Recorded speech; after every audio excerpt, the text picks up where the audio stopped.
Hello and welcome to episode 58 of Nerds and Words. I get to be your host once again, Tim Allen 1337. Apologies for taking last week off. I have no idea what happened. I assume it was just my fault, but we're here, back, and ready to give you a ton of MMO content. A lot has happened with all of us. We have a lot to download on you. We've got New World Beta coming. We've got a bunch of... These kids have been playing a ton of Bless. We've got some big BDO stuff that's been going on and patches and such.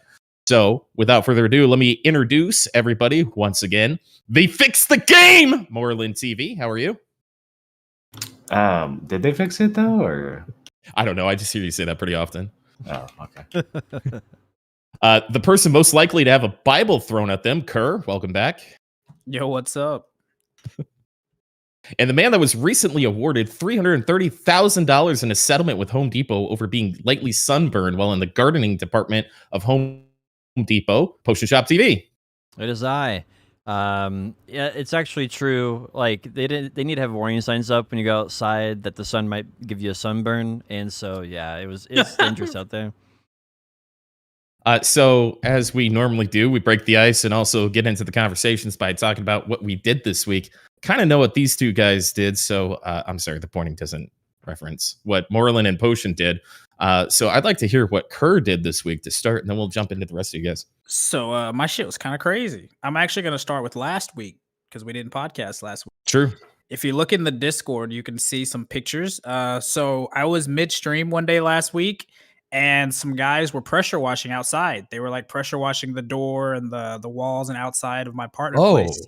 And water, like they somehow blew the little floor piece off from outside the door, and water was rushing in my living room and flooded my living room and got in my PC because I have my PC sitting on the ground. Wow. And that was like, it like fucked my power supply and shit. And I had to like file a claim at the head office of my apartment place. It was pretty fucked. God damn, dude.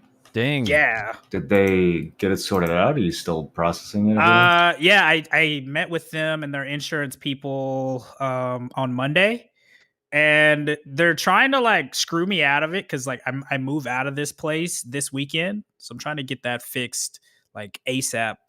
But I guess I got pretty lucky because it was only my power supply that got fried and it didn't like surge everything else, but it was fucking crazy. Like I was like midstream and I was sitting here and every now and then I started tapping my feet and I was like, why is my toe wet? And I didn't Did I pee? Yeah, bro. How do you not think anything about that? What? Oh, dude. And then I look down, I'm like, whoa, and I see water rushing in out from under the door because like I was complaining for like an hour about them pressure washing outside. And the bad thing is it was fucking raining. Like they were literally pressure washing outside while it was raining. Oh. And yeah, my power supply got fucked. I thought everything died because my PC just shut off. My gosh, that's crazy. And like I had no shoes on and I was just sitting there looking at it and I was like, I don't know what to do because I don't like, do I step in the water and unplug my PC and risk getting electrocuted or what? I was fucking freaking out, dude. It was crazy.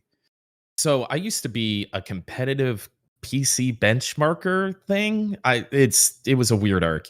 But I started like min-maxing like everything that has to do with benchmarking. And one of the things is like dust collection. And so even if you just build like a 6-inch platform to keep it off the ground, number one, it's like safer in every way, shape, and form from pets, dust, everything, water, etc. But number two, you have to like maintain your computer way less than if it was just sitting flat on the ground, whether it's carpet or tile or what have you. It's just way better to put your PC on anything besides the flat floor. Yeah, I've got mine on a little shitty IKEA, like 1 foot coffee stand thing. Yep. Yeah, I definitely learned from the mistake. From now going forward, I will definitely have my PC like on something off the ground, maybe some kind of little shelf or something like that. But yeah, I've got like a little 15-inch mini base kind of thing that it sits on, and it's like level with everything. Gets good airflow. You know, there's not a lot of dust flying into it and stuff like that. So just, I don't know, maybe a PSA for everybody listening that, you know, from Kerr's story, just get your PC, get everything you can off the floor, actually, and it'll last way longer and you won't have to like spray it out nearly as often. I actually live in like 100-year floodplain, so I was like, oh God, this is like it's not like a big deal. Okay. But I thought about this like, well, if I happen to live long enough to see this happen, right? And I just get bad luck and it floods to place. I have my PC up and it's elevated, I think, like 2.5 feet off the ground, so it has to flood a lot in order to get my PC. That's the most valuable thing, right? So, gotta have. But I guarantee you that the straight. dust collection that you have in your video cards and all your fans and stuff like that is 70% less than somebody who's got their PC on the floor. Oh yeah. Do you It's guys nice. have anything on your PC that like you would actually be devastated if it crashed and lost everything? I feel like nowadays I've got everything's like so easy to back up, or everything's on Google Drive, or like I actually reformat my computer every year in January. Yeah, I don't know. Like the only thing I cared about in the past was like I lost the CDs, so I couldn't reinstall the game. And so now I don't have to worry about that because they're all on Steam or online or something, so I can just re-download the game. even half of my save games are on Steam now. There's some games where like when I have a new computer, I've got to find where they are and transfer them over. But yeah, I don't feel like there's that much stuff that gets like that's like hard to or Yeah. that would be like devastating to lose. It's just the hardware itself. But if you got insurance, then it's not the end of the world. The only thing that I was worried about losing was like pictures of my kid. But after the last physical altercation I got into, I realized I need to back up my phone every month at the very least. So I started doing that. And if any of my electronics die, I don't lose. Even like Streamlabs OBS saves everything to the cloud. The only thing I'd be fucked off about losing and what I don't back up enough is my chat bot doesn't upload to the cloud. And so I need to back that up more often. But everything else is pretty safe for me. Yep. Yeah, I've kind of gotten to that point too. So this is back when I was in high school. I had a house fire. I was in like my 11th grade year, and like my PC got destroyed at the time. So like I kind of got into this thing where like now I'm obsessed with putting almost anything I can on like I have an external hard drive, right? It's like a 2 terabyte little external hard drive that I keep a lot of stuff on, or on Google Drive, just because like shit happens, Mm-hmm. But yeah, I think it's really smart. that was my week last week. It was pretty fucking crazy. That's Yeah. wild, man. I'm sorry about that. Yeah, no, it's all good. It's all good. I got lucky because again, like my PC just shut off, and I thought everything was just fucked. Well, I went to Best Buy the next morning and I bought a new power supply just to put it in and see if it would work, and everything worked fine. It was just my power supply that got fucked. So I don't know if power supplies nowadays are just better and that they don't like surge your entire system if water gets in it or something, but I got pretty lucky. Yeah, I think you got lucky. I think that's That I think sounds we can leave it at that. Yeah, Yeah. that's pretty sick. Yeah, I got pretty lucky. And then this week school started back, and then work and stuff, so I've been crazy busy, but yeah, that's about it. Playing a little FF14 mostly in my free time. What level are you How have playing you been Final liking Fantasy? that? I've been liking it a lot. I finally got to the point where I just want to branch out and play a lot of different classes. So like my main character is still warrior. It's like my highest because like the main story boosts your so much EXP. But I've been starting the trek of like leveling other classes. So I started playing rogue. It's like my first DPS that I've really played. I've gotten that to like 40. It's been pretty fun. I don't like how after level 30 it becomes like Naruto and you're doing like hand signs and jutsus and shit. That's kind of You're gonna be a ninja, right? It becomes a ninja. yeah, you so become a it's ninja. It's just gonna get more and more weeby the further you go. Yeah, that's kind of weird, dude. I don't know. I mean, a lot of the skills are cool, but I was like, why'd you have to go from Hand signs. why do you gotta do the hand signs and stuff, dude? That's kind of weird. And then who else was I messing around? I was messing around with Arcanist, because Arcanist can split to 2 different jobs, right? And once they hit 30. So just kind of like trying to unlock everything. But it's been pretty fun. Yeah, I'm actually really curious to look at more into Final Fantasy 14 when I give a moment. Like right now, I'm so into Blessed Unleashed, I haven't really had the opportunity to take like a weekend or something to play a little bit. So for me, if I can piggyback off that a little bit, I've been trying to contemplate what to play next, because the so Kerr said that it would take me 2 weeks to get banned from the server. of GTA RP. Boy, that was actually a really good guess. Did they finally ban you? No, they didn't ban me. I decided to leave. I got in this like really deep, weird story arc, and like some veterans of the server that are also admins at some level started cheating, which is metagaming. Ooh. Yeah, they were discussing and changing the parameters of the story through Discord DMs. So they were talking about in-character stuff out of character. And so Interesting. I actually did a lot of work to learn as much about what was happening. I was stealing one of the main boss's wives, and they tried to kill her. But I called the police, and I knew one of the police officers, and he gave me like a full sit rep of what happened. And so I had all this information, but I streamed it. So they stream sniped me, and then they metagamed with that information. And so I pulled up this guy's stream for a second just to see what somebody else's GTA 5 RP on the server stream looked like. And it was like, oh yeah, cunt, we're gonna Bill thinks he's gonna steal my wife, and we're just gonna we're gonna demolish his crew and all this stuff. And he thinks her memory's gone. Like, it was all this stuff. Like, he just took exactly everything I knew and that I streamed, and then made a plan out in Discord. I got screenshots of all of it. I got the clip of him on stream. I sent it to the admins, but the people that I was reporting it to are like tight friends with this guy. He's been on the server for years. So they're like, yeah, we're just, this was a bad situation, but we were able to solve it in character by making somebody else kill their character. So everything's fine. I'm like, yeah, so like, it's solved, but where's the punishment for all these people cheating? What do you mean? Exactly. What do you mean? It's solved. Like, okay, well, they all cheat, right? So all these Discord messages, they cheated. Yeah, but remember like 2 weeks ago when you ran into a helicopter and we warned you for running into a helicopter? You're not supposed to do that. I'm like, all right, well, I didn't. What does that have to do with this? I just don't know if you're going to fit in here. I'm like, you know what? Ooh. I don't think I am. Ooh. Yeah, I don't think I am. So it was just like this whole big clicky thing. And so I came in like a wrecking ball, right? I was like, hey, on Instagram, you can post pictures of your character. I'm like, hey, I'm going to fuck your wife. And that was all fun. I made a lot of friends, but like, as far as like getting into like deep RP and like story driven stuff, it wasn't working out too well. And then as far as like gang wars and stuff, you're supposed to like warn somebody 3 times before you pull out a gun and just shoot them. And that wasn't happening. And then the police were favoring the other people. It was just like a bunch of fucking drama. So I'm just like, so how do you warn someone 3 times before you shoot them in a gang war situation?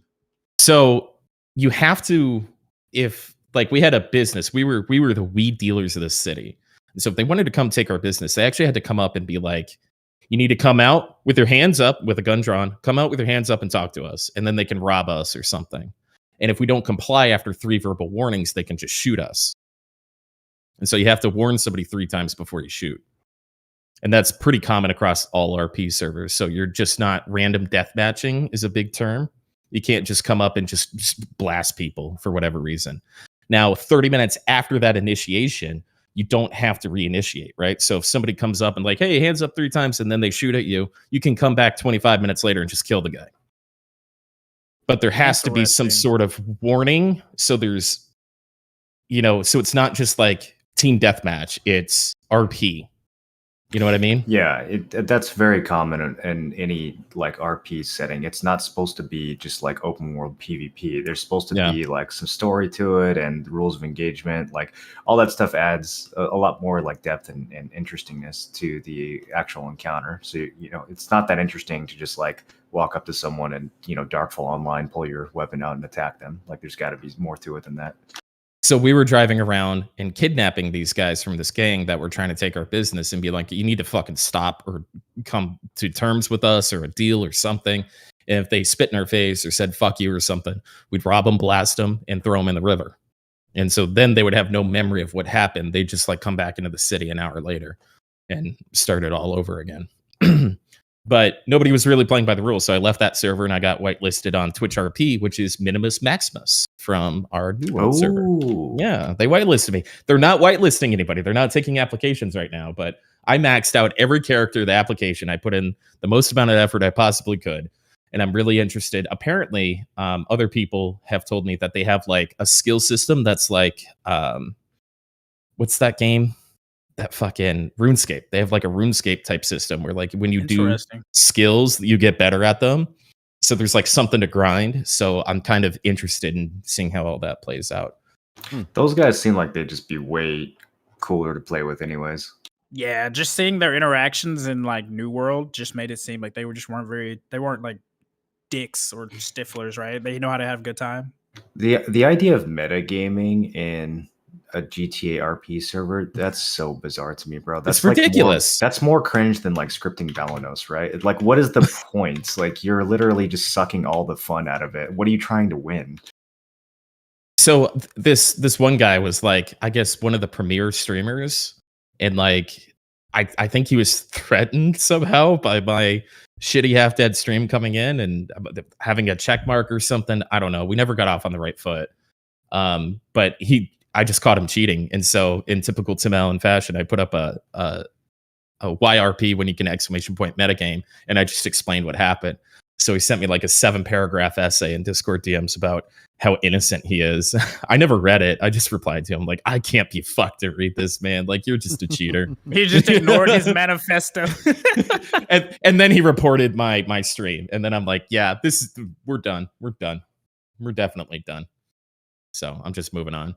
Ravage reached out. I made a tweet about like what happened in Ravage. It's like, yeah, metagaming sucks. It's hard to arbitrate, but you know, when there's obvious favoritism, you know, maybe you should just move to a different server, winky face. So well, and the thing is, like, RP always comes down. It's only as good as the person who's making the rules for it and the people you're playing with, right? If either one of those aren't good, then it's just not a fun experience. Well, it's a sandbox, right? And one of my favorite terms is, you know, if you shit in the sandbox, you just turn it into a cat box, and that's all those kids were doing. So it's like, why would I waste any more time here? Yeah, so I'm actually really interested in hearing, like, because I feel like you're getting a really, really diverse amount of experience from going from like server to server, and I'm really curious, like, at the end of it, what will your conclusion will be about it all? You know, like the ups and the downs, and like what are the things that MMOs can take from that, or like what are the things that you enjoyed and you'd like to see more in games and stuff. So yeah, I've created an interesting character that I have a good chance of iterating on for the next server. So yeah, but I haven't done RP for a better part of a week, and I've been trying to figure out what to play. I played Project Zomboid because I saw Sequisha has played a ton of that. I hear good things about that. It's tough. It's a couple people in chat told me, "Wow, I'm surprised to see you playing a game like this," which was a really polite way of, shouldn't you just let Moreland play this? Hey, you played Dark Souls. You've got cred now. Yeah, but this is a different kind of. The intricacies of this game are actually pretty staggering, like with farming and the medical things, and it just kind of how things are ambiguous, but they're not like impossible to figure out. But apparently, it's not a skill set I've shown people before. So they're like, is this game really for you, Tim? So I've had to do a little bit of research, but I've had a surprise. It's frustrating, but I've had a surprisingly good time with it. I did play a little Bless Unleashed, but I can't do it, and I feel like it's going to drag me away from my focus on New World. You know, if I really start trying to dig into that, I'm going to be maybe a little too exhausted to be, the leader I need to be for New World. That's so fair. What were your initial thoughts? My initial thoughts were, I played it for a couple hours, and it was pretty similar to the ones that I had before I played it. I don't like the combo system. I don't like the game. I just don't like it. It's just not my style. It's not my flavor. It's not what I'm looking for. It's not what I want to play. I don't understand where you guys are coming from with the New World thing, but I'm sure it comes in later or something. I'm just being polite. I really don't see the connection whatsoever. And I don't want to play 14 for the same reasons that I just, I really want to be ready the best that I can for New World. And I think that's just what I have to do. Yeah. So I think it's fair. I respect it. I really tried with the Bless thing, but I know I'm gonna. What would be the thing, like Massive? What would be like the thing that you would say it has going for it as like that you were kind of like surprised by, and what would be something that you absolutely don't want to play ever again? It's a pretty well polished game as far as like what it wants to be from just a couple hours that I played. Like it knows what it's trying to do, right? From a couple hour perspective. But the things that I won't like about the game are things that I won't see for a couple dozen hours. Enhancements, the dungeon grind, all that. I don't know. I don't know if the PvP is fleshed out the way that I'd want it to be. Definitely not. I don't Yeah. we had this conversation the last podcast, right? Like, I don't know if I'm not going to enjoy the leveling process. I know that because I don't like the like really squishy combat and the kind of enclosed feeling maps. And so I don't know if there's something towards the end of the game that's really going to make it worth me going through that. And then I'm just going to have less stamina for New World, which is going to be, hurt all of us. So I'm just going to stay away from it. Yeah, actually, that's very smart. I think you made really good points on that. I wish I could. I really want to play with the guys. I even booted up League of Legends last night. Like, I really want to play a game with somebody, but I can't do Bless. There's always HOTS. Yeah, I've been enjoying that. That's why somebody said last night, well, every time Merlin boots up HOTS, Tim just shows up. Yep, because I'm on Blizzard looking for people playing HOTS, man. I have fun with that game. ARAM's great. It's actually It really is. Except for that night we lost like 8 in a row. That was nuts.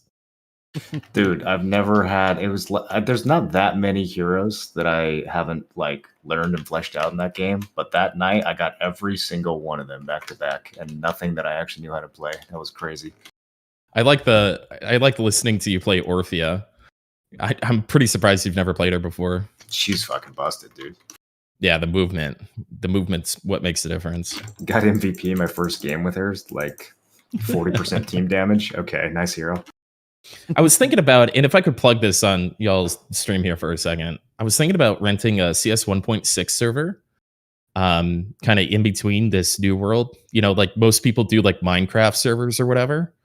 I've been playing CS 1.6 with my friends when we have like too many for HOTS, and it's been wild fun because some people play CS:GO, right? And that's like this big sweaty thing, and you can find somebody who's, legendary Eagle Master or whatever. But I'd actually really like to rent a 1.6 server, even though the game's $10.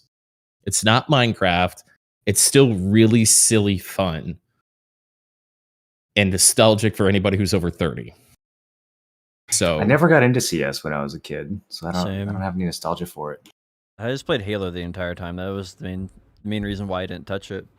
Even if you didn't, it's still fun to play. Even if you didn't play it or have nostalgia for it, it's still really fun to play in that group. I tell you what. So I was thinking about just like renting a server for a month and fucking around with it. I tell you what looks fun on that is the like the skating and stuff, like the custom maps. That's what actually like legitimately looks fun to me. Well, that's part of it too. You can have deathmatch. You can do like skating. There's a whole bunch of like custom maps and training things. There's a lot you can do with 1.6 that you actually, I don't know if you can do with Global Offensive. But that's not why people play that. So I don't know. I've been a little nostalgic the past couple of weeks for personal reasons, and I thought it'd be fun. I don't have any nostalgia or any real connection to Minecraft, but I thought it'd be cool to post up a 1.6 server and maybe pass it around and see if people would come in, a couple nights a week or something.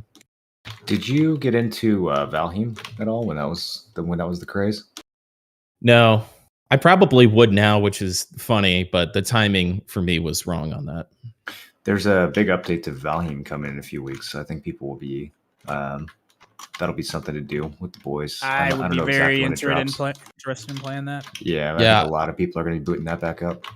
I should give that another shot, but I think I might run a 1.6 server. I'm sorry I'm taking so much time up with this, but like what I've been doing is so different from what the rest of the podcast is going to be talking about. So I just, I got to play like Fallout New Vegas. I've been playing some Apex and doing ranked in Apex and stuff. And I've been having, I have 5 hours in a Fallout New Vegas and I haven't turned the game on. I've just been modding it, which is kind of the Skyrim thing.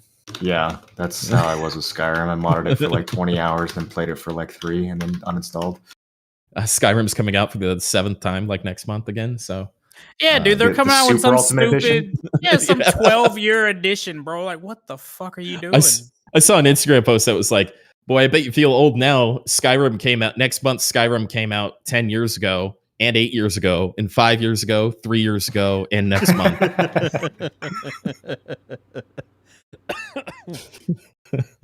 Yeah, So. pretty much. I want to apologize to everybody. I sent everybody to y'all's stream for the podcast. I want to apologize to everybody for not being around on stream lately, but I need some time off. I got to figure out what I'm doing. I don't want to just like boot up and be like, hey, I'm live. So I haven't been streaming much this last week anyway. I've been trying to figure out what I wanted to do with Bus Unleashed. I am helplessly addicted to this game at this point. Yep. I was watching you stream it.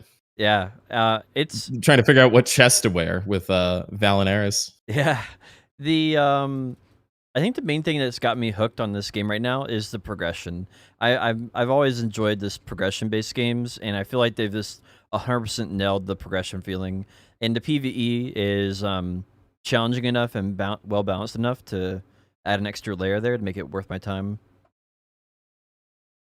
The progression in this game is so good, man. Like I don't know if I've ever played an MMO where I directly feel every improvement that I make to my character in as tangible of a way as I do in this game. Yeah, it's like you'll get like some piece of gear, and like, you know, in BDO you get like 5 AP, but you don't feel like you got 5 AP. You feel like you got nothing. You got like it doesn't feel like it matters. I don't think I've ever felt an AP gain in BDO past 269 AP. Yeah, you just Honestly. don't feel them. I mean, when you're new to the game, I'm sure you feel them and notice them and all that. But ooh, 281. I 281. Shoot him. Man, I don't know. I had that day where I gained like 20 AP in 3 hours, and even that, when I went to grind, I was like, okay, I'm definitely stronger, but I don't feel like I'm fucking a year of progress stronger. Like, Jesus Christ, this is all I get. No, you get like 200 trash per hour more, deflating, right? dude. Yeah, Yeah, you get like 200 trash like per hour. 10% better at grinding. Like, okay, what am I doing here? Right. Yeah, that's been the big thing. I do think that the treadmill is much faster than BDO's treadmill, and so I feel like that's going to, like, I feel like that what the result of that is going to be that you're going to burn out and run out of content faster, right? You're gonna get to a point much faster where you're like, okay, well, I'm done, and I guess that's fine. I don't really have any complaints with that. It's just something to kind of realize that, you know, a lot of people want an MMO that's going to last a very long time. And I feel like that's a challenge that they need to figure out, is like how they're going to, and same for New World really, is how they're going to make, you know, the second year of progression feel as good as the first year did. Or even the second month. I mean, I think Bless has the structure to where they can do content updates and push like a little bit harder dungeons, or like even if it's just harder modes of the same dungeons. Like I think they have kind of the theme park treadmill structure to where they can continue to make it interesting if they do it right. New World, I'm really not sure about, because it's like, once, you know, we're all going to hit 60 in about 2 weeks, and then we're going to max out our gear in another 2 weeks after that, and then what are they going to add exactly? Well, and you don't really even need max gear to do the in-game content. You really only need like 500 gear score, right? So like, I don't know, I'm right with you. Like, I don't know, I don't even know a reason to really put 600 other than for the prestige and the feeling of completion, you know. You don't really need it in PvP. I mean, there's the perks that you get on your gear, but the actual stats are kind of scaled down. So, yeah, I don't know. Yeah, I definitely think stacking perks takes like priority over stats, especially for PvP. Now, PvE is probably different, right? But like, I feel like if you have a piece of gear that has less stats on it, but it gives you an extra gravity well hit, you would take it over gaining an extra bit of defense, especially in PvP, right? Yeah, but here's the other thing about that game, man. It's still in such a beta state with all those new weapons and perks and stuff. I feel like I'm gonna spend a month getting perfect perks on all my gear, and then they're going to nerf it, right? They're going to make now only one gravity well perk can be active. Okay, well, I just put that on 8 pieces of gear and grinded for hours and hours per piece, and now it's like I'm very worried about that when it comes to my progression in that game. Yeah, I feel like the better choice is to make more interesting perks in the future that are even better, and then gear that's way more tanky to counteract that also positive buff. I don't really have that concern with New World because I feel like the progression in that game is familiarity with the weapons and being able to be diverse with them and still successful as the meta like bounces. I was hanging out with my buddy Mark last night, and I was trying to talk about New World and what really drew me to it in a long term sense, which is a question that because I've dove so hard on New World that I have to answer pretty often.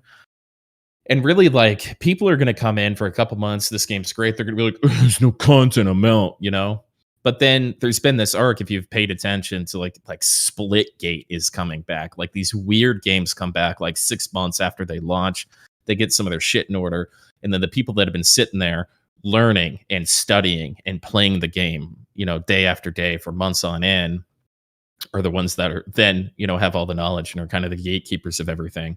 And so that to me is kind of the long term for me, not so much like the stats on my gear. It's going to be max out all the weapons, master as many of them as possible, and style on kids in PvP. Because of that, and this is so fucking overused since the past month, but that Dark Souls type combat where you really have to decide when you attack and when you defend and when you create space and all that kind of stuff is something that's so foreign to the genre in general that just playing it for a couple months is going to make you so far from a master. And playing it for half a year, especially when there's 3 or 4 months when everybody else isn't playing it, that's the progression for me. That's what's going to set me apart as a player from everybody else, not necessarily what the substats of my gear are going to be, because that gets changed in every MMO, in my opinion, right? You think you've got it figured out, and then once everybody figures it out, it's either a dead game or they change it up. So there's enough depth in the combat, and then they're obviously going to make tweaks and balances and all that kind of stuff in New World to where I want to be ahead of the curve all the way through, top to bottom, regardless of what's changed, and not really worry so much about the gear progression, which I understand is 2 different conversations from Bless, than New World. But for me, Bless's progression in New World sense is just getting good at the game, understanding the combat, the 20 different weapons they're going to have. If that makes sense. So, go ahead, my bad. Yeah, New World does have the sort of end-game competitive PvP scene going on. Bless has a lot less of that. There's really no, there's no territory control or really, meta PvP objectives. It's all just instanced arena combat for the most part. So I think New World's a lot more... You're a lot more, motivated to just get good at the PvP. Yeah, I definitely think that there's a lot of that going on. And I also think that, you can see in the design of New World, it's kind of like BDO in the sense where you can clearly see that there's very smart, thoughtful devs there alongside the clearly pants on head stupid ones. So there's that tension, right? And I feel like that game's very 50-50 right now, where it could do exactly what you're saying. 6 months after launch, that could be the best MMO on the market, hands down. And it could also be completely dead in 6 months. And it really is just going to come down to how they handle it, and how they update it. Because it just oscillates so far back and forth right now in its beta stages. Yeah, really I was gonna ask if do you guys know if they've released the patch notes for what they've changed since now to last beta? I saw something where they were gonna. They said they were gonna put patch notes when the beta drops. So we have to wait until the 9th. It's crazy. They really should release it a couple days early. Would be nice. Dank just put somewhere in the Aftershock Discord that they fixed the double hit Great Axe heavy hit thing. Thank God. Could you imagine if they didn't? They would have had no credibility if they didn't fix that. I'm trying to figure out where he found that out from. Now I can't even remember what channel he put it in. But true, right? It was either something that they wanted or was an obvious error, but he found it from somewhere. So I was trying to see if what they changed, if I want to bother playing because it's a 3-day beta. Like, what all can you really do in 3 days, right? Practice leveling to 30. Like, you can definitely do some early game stuff. True. It takes about 100 hours to get to level 100. So if you didn't sleep the entire time, you get close to level 60. You know. You get close. So I don't think we need to practice the 30 plus leveling. I think that's very solved. It's the 1 to 30 that's going to be the big race, you know. Mm-hmm. We also need to use this just like internally, right? For Aftershock, we need to use this as like a opportunity to see who's serious, and probably get a more accurate head count for live. So people who are like, well, I don't want to play the 2-week closed beta, you know, and aren't playing this beta at all either, are going to be put on the back burner, right? You have to do something. We've all been out here solving problems, figuring shit out. You know, you have to come out, you have to show out, you have to support what we're doing, you know, especially when spots are going to be competitive, you know, in the 100-man guild. So between that and doing kind of a dry run for earning money, you know, early game, and setting up a leaderboard and all that kind of stuff. I you know, when it first was announced, I was like, 3 days pass. I don't give a fuck about that. That's a waste of time. And then I had to put my GM hat on for a little bit. I'm like, all right, there's information we can get. You know, the game's up for a little bit. Let's figure it out. Let's get some organization. Let's see who's actually going to show up. All that kind of stuff. So, you know, I wish it was a week, you know, because there's no point in owning a territory. There's definitely no point in owning territory. I don't even think there's going to be time. There might be time for one war, but who's going to do those PvP missions to actually drop it, you know? Yeah. So, I think like Val said that the best way to go about it is like trying to speed run from 1 to level 20 or level 25 and like finding the fastest way to like for a player to generate 1,000 gold off the gate, like out the gate. Yeah, I think or that even 2,000 gold, because realistically, there's going to be some, you know, hyper competent players carrying the slower ones as usual. So we're gonna be speedrunning more than just 1,000 gold, I think. Yeah, I think that's definitely going to be the way. And again, I don't even think that'll take like this crazy amount of time commitment either, especially if we have like, if we kind of delegate a little bit and have different people trying different things. Like, I don't even think it would take the whole 3-day to figure stuff out. Because we're gonna get a territory on launch for sure. It's just a question of if we get our first pick or not. Right. Yeah. And that is all about the dedication of the people that join us, right? And so whether or not any big streamers play on our server. Oh god, that's really true. So I'm at about 3 or 4 different New World Discords for like PvP summits and all this kind of weird shit and alliances and stuff. And I'm trying to glean information about where people are going. So I'm putting some of that information in the officer channel so we can make good decisions about where we go. And we can see where other people are going too. I'm actually in a pretty large Discord. So we haven't decided on a server yet, right? Right. So I just posted something about the server selection. Okay. There's just about every major Eastern guild in this Discord that I'm in, and I posted something interesting to look at. So when you guys get a chance, I also have rough numbers on just about every guild too. So, well, I think ultimately the goal is always just to have fun, right? And I think that's what we're going for. You know, it's just finding a good competition. It's a fair match. We don't want to we don't want to steamroll everybody, but at the same time, we don't want to get steamrolled ourselves by some Zerg where we just can't have fun.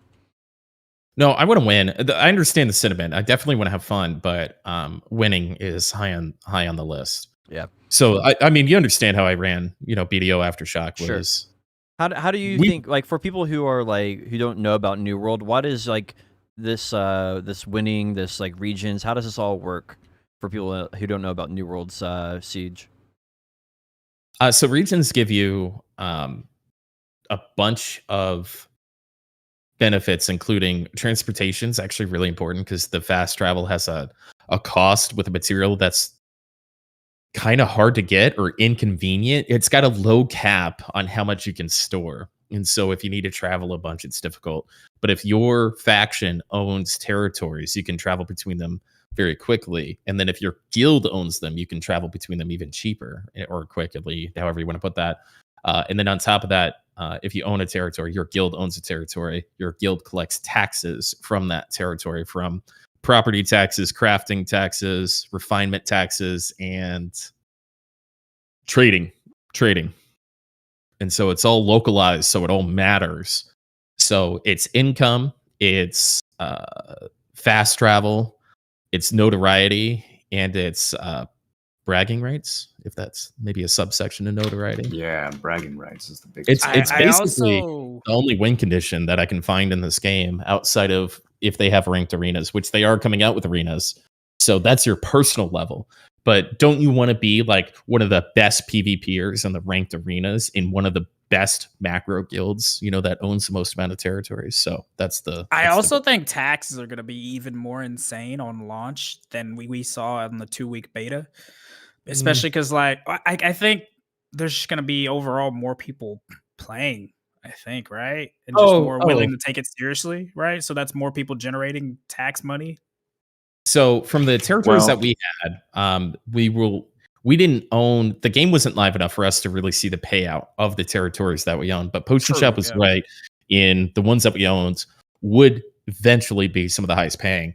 But when in preview, when there was substantially less people playing per server, we owned First Light and made 5,000 to 10,000 a day, where we spent money owning territories in beta because we had more in-game territories. So we actually picked territories that were, like live territories, if you will, versus. So we're going for more like the scaling aspect, more so than the early get in, pump and dump, right? I think it's really interesting overall, like the dynamic of like, how a guild can take it. Like, I'm really curious because it's 50-50, right? It's 50 players versus another 50 players.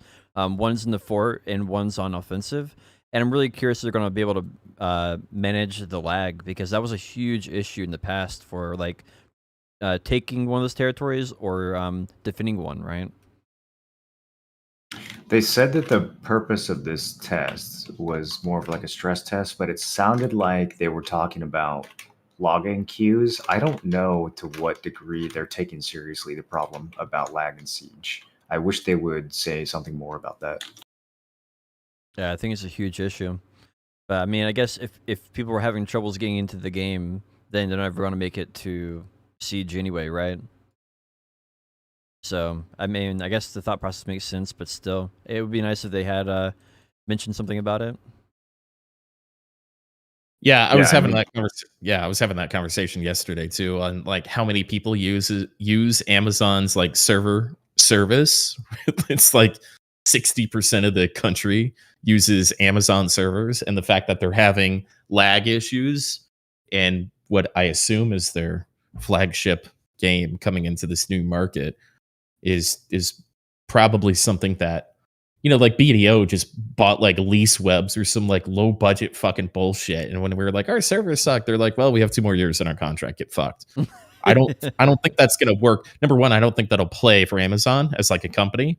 And number two, there's not a lease, it's their fucking servers, right? Fuck, like they just lease webs, dude. They email those guys. They're like, hey, so that, and maybe it's something in their code or whatever the case is, but either way, no matter how you cut it, it's a bad look, right? So even if it is a little bit there on live, it can't sustain. It's such a bad look in so many different ways that I don't think the organization as a whole will allow it to persist that way.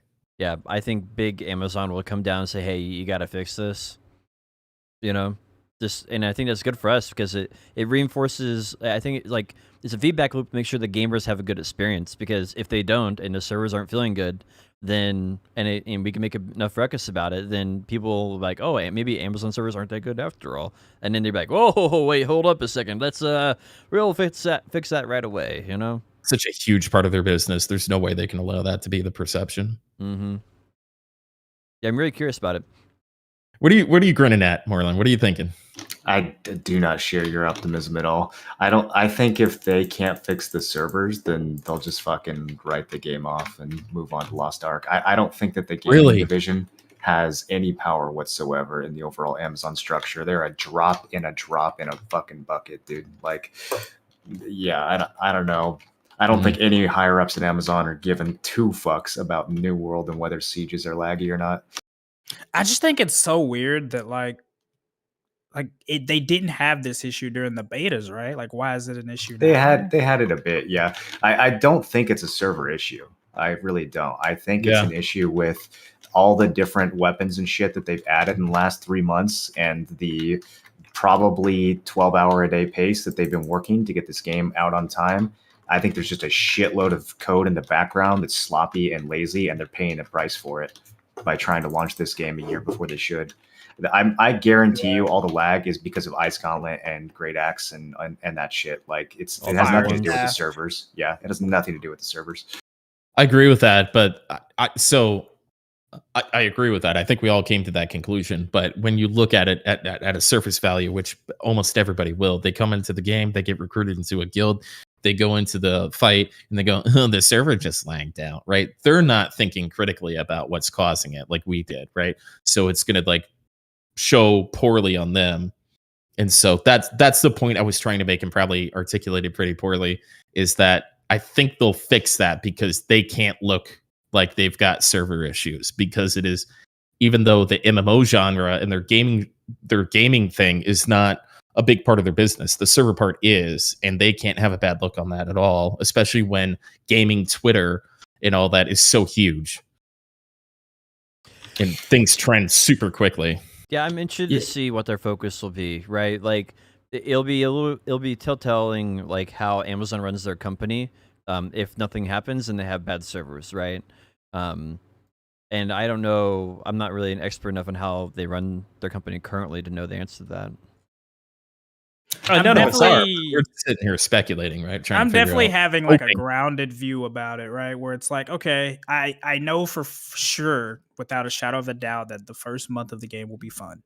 And probably the first 3 months of the game will be crazy fun. It's just more so about what are they going to do to provide that longevity is what I'm curious about, right? That's more the question for me, because I know for sure the first month, maybe 2 or 3 months is going to be crazy fun, but it's like, how do they keep that luster, right? Like after things get settled and figured out, and like what's the long-term play? I think a similar comparison to this would be like this, for the same reasons why you can't play Bless Unleashed for a long time, because there's not that in-game thing that you can seek out, right, and go for.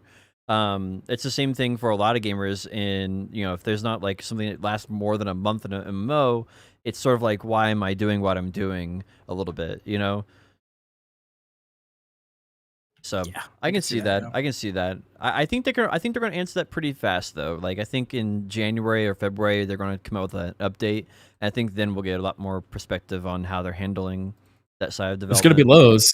I mean, just like any other MMO, there's going to be plenty of lows. I think the problem is just, I think it's really simple. I think it's an identity crisis. Like if we compare, something like Bless Unleashed to something like World of Warcraft, like the model is very obvious. Like in WoW, you have basically a start and a finish. You have a point in which you've beaten all the bosses, you have all your gear, and there's literally like nothing to do. And so the devs try to come up with these, convoluted, like grindy systems to keep you coming back. And I know that retail WoW has changed and become more of like a, Diablo style game where you just kind of grind gear forever now. But like, nevertheless, there is a point where you have beaten the last boss and you don't have any challenges left in the game until the next boss comes out. And so that's clearly a model that works because they were the top game for a very long time. And FF14, which is now becoming a top game, pretty much does the exact same thing.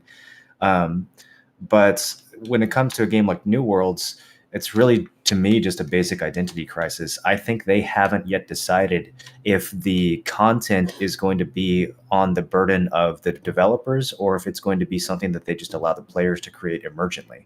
Because there's two distinct pathways, right? The theme park path and the sandbox path. And if they're going to make the game a theme park game, then we need regular content updates every 3 months to give us something new to do and work on. And if they're not going to do that, then they need to give players the tools to create their own emergent content, which they could easily do as well. The game actually has a very good foundation. I think it has a better foundation as a sandbox, since that's how it was originally designed. I think it has a way better shot as that kind of a game that does in a theme park. but it literally feels like they can't decide what they want to do, and they're trying to make both games at once and splitting their resources. And I think they just need to pick one direction or the other. I think they're doing a better job than I actually would have expected. With them coming out with arenas, that's such like a huge thing for me.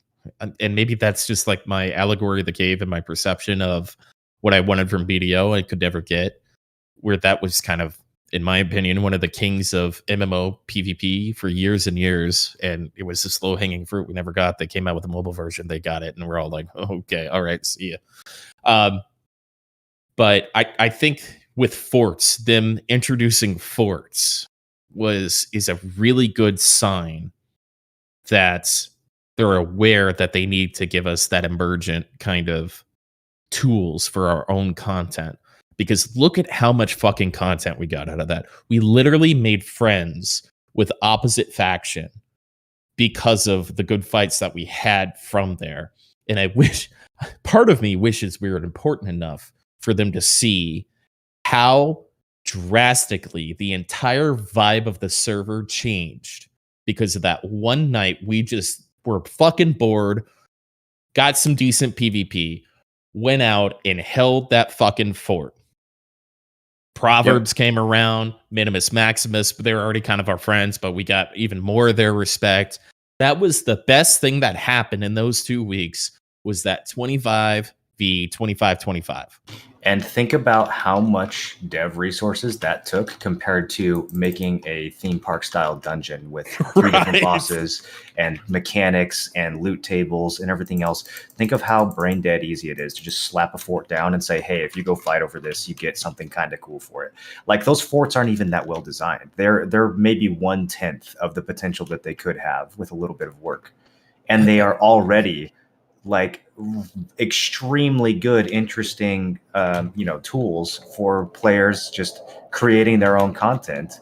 And the devs have to barely do any work to sustain that. And I mean, to me, this is the low hanging fruit that exists in all MMOs, right? And it's why I'm so like frustrated with the direction that the genre has gone, because it's right there and it seems so obvious. Like, just give people the tiniest tools to make their own content and they'll blow you away. They'll make shit way cooler than you could ever design as a scripted event.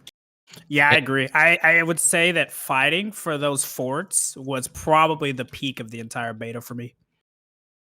Yeah. So, and Like, I enjoyed I'm that sorry, a go ahead, lot. Potion. Yeah, I mean, I think it's very true, right? And I don't think it has to be so linear as it has to be all one or all the other. Like, they just need enough sandbox content to tie us over between big DLCs. And that's the way I see it. And right now, they just need a little bit more of that sandbox that we can play in, so that we can, like, tie us over 3 months or a year or whatever it'll be until they can get our big update out. And that's why I like giving suggestions on how to fix games in terms of assets that already exist, right? So those forts were already there. They're already assets that existed. All they did was write a little code for some global buffs and put a flag in there, and it's constantly available. And then we decided to make the content, right? The asset was there, but we made the content. And so if there's any reason to have any sort of hope about this being a PvP-minded game or emergent content and all that kind of stuff, they did it. They've done it before, and we can, lack of a better term, use that over their head in that they've done it before, they can do it again. And I don't want to hope for the best, plan for the worst. I think I'm hopeful. I'm hopeful. That was a big move. BDO's never done anything like that. Ever. I think going Final Fantasy 14 didn't do anything like that either. I'm almost done. I'm sorry. Yeah. Like, a lot of these games miss this kind of shit using assets that are already in the game to make emergent content. And New World isn't even launched. They should have been launched, right? Like, we can hold that against them, but they didn't even launch, and they were just like, oh, hey, by the way, well, here's this. Oh, arenas, yep, got that too. So, like, my checklist is kind of getting checked off here before we even get to launch. And so those lulls of a couple months in between, I've got a lot to do. I've got more to do now than when I committed myself to playing this game long term. And so I don't see that getting worse. I just see it getting at least the same, if not better. Yeah, I mean, I think the main thing is they for 1 year they have done a insane amount of content for 1 year. Like, for 1 year, that, like, no one would say that they have not done a good Depends job. on who you ask, man. I don't know. 5 dungeons. Well, done Moreland forwards, disagrees. More Aspen weapons. Gold. Right? I mean, like the amount of stuff that they have accomplished in 1 week after pivoting from the preview, right? Designing towns, like adding more creatures to the game and stuff like that. I think they've done it in 2 new game zones.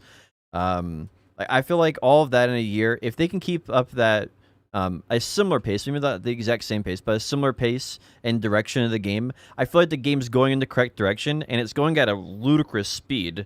So if that can continue even at half the pace it did in this last year, I feel like they have a bright future ahead of them.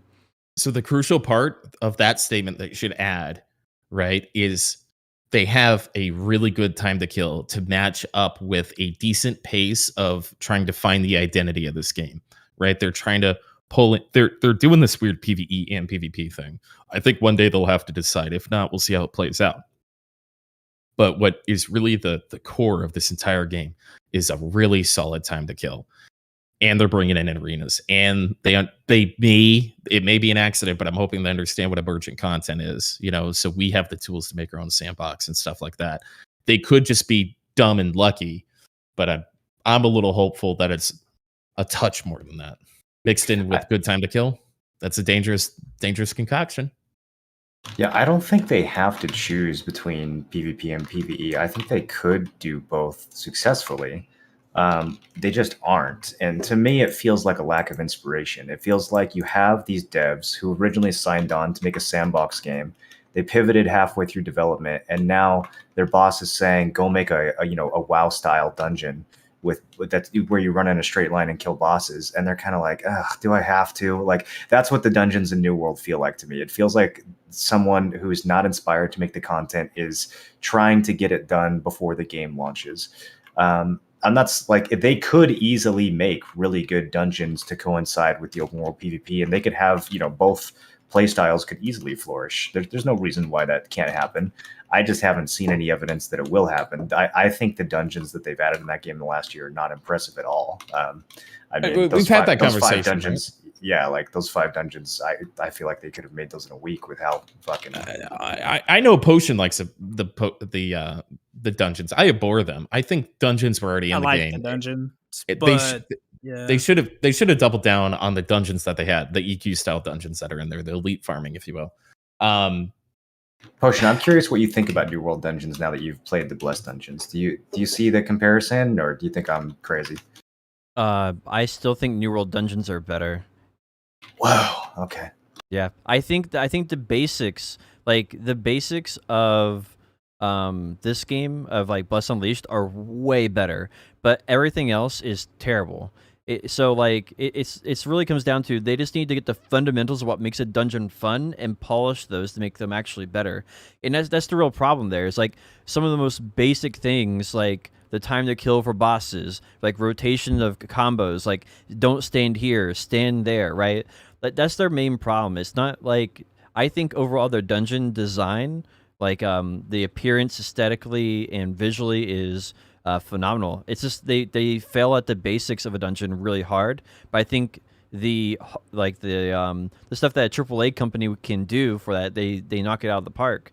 Like those dungeons are dungeons I would love to spend all day in, all time. I can't do that for like Blessed Unleashed. Like I don't think like they're fun enough to do like 20 times in a row, for the most part. But the problem is that neither. That's crazy. I couldn't. Yeah, sorry, but Blessed Unleashed definitely has the basics down way better, like 10 times better than New World, as far as like mechanics and dodging and balance and stuff like that. They do. I think Blessed Unleashed is light years ahead of almost any other MMO right now as far as balance and basics go. So I wanted to add on my last statement. Is there a game that you think does PvE and PvP really well that came out in the last like 15 years or so, Moreland? Like, is there like a game where you go, yeah, they do PvP and PvE and they coincide really well together? I'd say no, dude. Yeah, I don't think so. Right. That's why a lot of the times that I think like, yes, someone can do both, but I feel like it's best to just do one of them well. So that was my point, right? Holding them and being optimistic about them being able to, when there's really no modern example for them to. This is a new development company, even though they have experienced people, really hasn't been done well. Maybe if you branch out from like into UO or EverQuest, Well, EverQuest didn't even have PvP, right? I Like, mean, it has been done well, just not in the MMO format. But New World's basically just copied the combat from Dark Souls, right? But just made like a ghetto version of it where they forgot half the features. You Poised. can easily use the combat in New World to make excellent Dark Souls tier bosses and dungeons that are super interesting and challenging and memorable. They just didn't. Like, it's not like it's hard or impossible to do. They just haven't done it. That's actually really interesting. There's a thought. What if instead of dungeons, this is so simple it might even like it flew over my head. They have the Dark Souls combat. What if they brought the bosses, the Dark Souls style bosses, scaled them to 4 or 5 people and made those the dungeons? That's exactly what Bless does, which is why I think that dungeons are infinitely better than New World. I'm actually shocked that Potion disagrees here, because it's so black and white. The dungeons in Bless and the boss fights in Bless are exquisitely fucking well designed. I feel like I am playing Dark Souls with my friends. They are really that good. And in New World, I've never even got an inkling of that. In New World, I walked up to the boss, I popped Berserk, and I spammed my left click, and I had Frost heal me in the background. I never turned my brain on once in a New World dungeon a single time. I was never interested in what I was doing. There was no challenge. We just mowed through everything using, like tank, DPS, and healer, as if we were playing World of Warcraft. We didn't treat the game like Dark Souls. We didn't treat it like an action combat game. We treated it like a theme park game where you just mash the button and you win. Why would you take the combat from a game and not put the bosses in from it?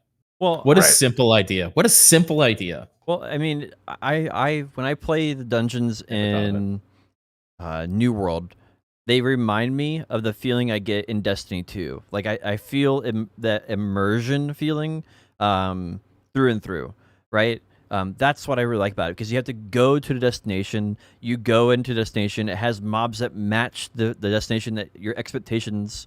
Like, it does a really solid job of that, and that reminds me a lot of what I like about Destiny's dungeons.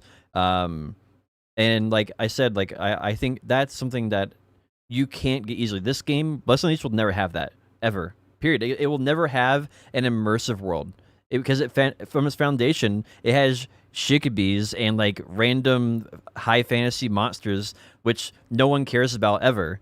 And so it literally can't be as immersive. And so that is my main issue.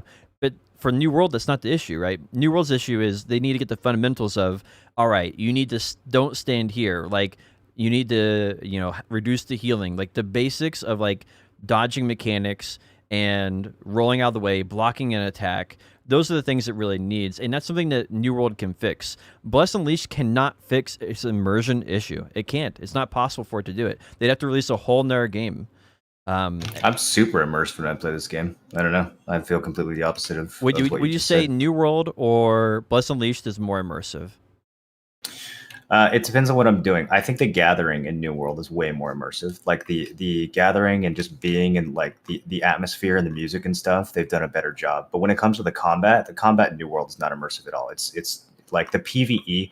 I think they did a very good job with PvP. And I think the time to kill is good, and like the balance is good. And overall, like if I'm fighting another player in New World, I'm very immersed. If I'm fighting mobs in New World, I'm literally watching Netflix on my other monitor. I couldn't possibly care about PvE in that game.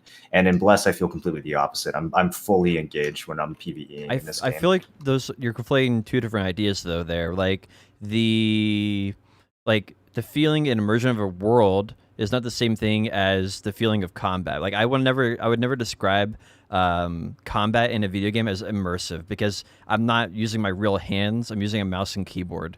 So I feel like that fundamentally are like two different ideas. What's your definition of immersion then? When I look at immersion as like, I'm in the game world and I look up at the clock and 3 hours have passed by and I'm shocked. Like, I felt like 5 minutes. That's immersion to me, when I lose myself in the game and I like forget about the real world and I'm in the game world, that's when I feel immersed. What's your definition? So my definition of immersion would be a world that is believable. Like it's fundamentally believable. You can trick yourself into believing this could actually be on another planet somewhere in the universe, right? Like that's what I want to. That's what I feel like is like true immersion. In this game where they have like, I don't know, like dinosaurs with tits on them and stuff like that. I can't imagine another universe. Those are some sexy dinosaurs. I cannot imagine another universe with that. That's not immersion. That's not immersive to me. The fact that I teleport around, everywhere I go. That's not immersive to me. And in a dungeons in this game, like I'm just doing random dungeons with random modifiers. It's not like I know what these characters are or anything. But like in New World, you actually know the captain. He's the captain of your ship that your character came across the ocean on. Like you actually know who he is, and you're fighting. Do you know any of the other bosses? The one that's in Ebonscale Reach. Basically, she works for the head evil guy who the captain got. The leader of the captain anyway. The bosses in Bless are a part of the story too. It's Conrad and his minions, and it's Gideon and his people, and they're trying to summon the different gods. And like, the story's there. You might have skipped it, but I don't think there's any fundamental difference there. It's just not immersive. It's the difference between saying something like Dungeons and Dragons is an immersive world as a topic, or like what would it be like Lord of the Rings. Like Lord of the Rings is, I think most people would agree has a more immersive world. And like I think that's obviously if you have a good D&D campaign, that you could argue that. But I think that my point there is that they don't have a very good world in Bless Online or Bless Unleashed. I love the world of this game. I think they've done a fantastic job. I think the zones, especially the later zones, are excellently designed. I definitely get like an old school theme park vibe just going through this game and finding new areas and leveling up. So I don't know. It's way different for me. My litmus test for like immersion is after I've played the game for 30 minutes to an hour, can I stop and remember the name of an NPC and a city in the game? That's usually like and it sounds weird, but it's like if the world is immersive enough and interesting enough, I'm going to remember little things like that. But if not, and I feel really disconnected, I'm not. So for example, when I was playing with the Elion beta, right? Like after I'd played it for like 5 hours, I couldn't tell you the name of an NPC or city, right? So that doesn't really fall into the space of immersiveness for me personally.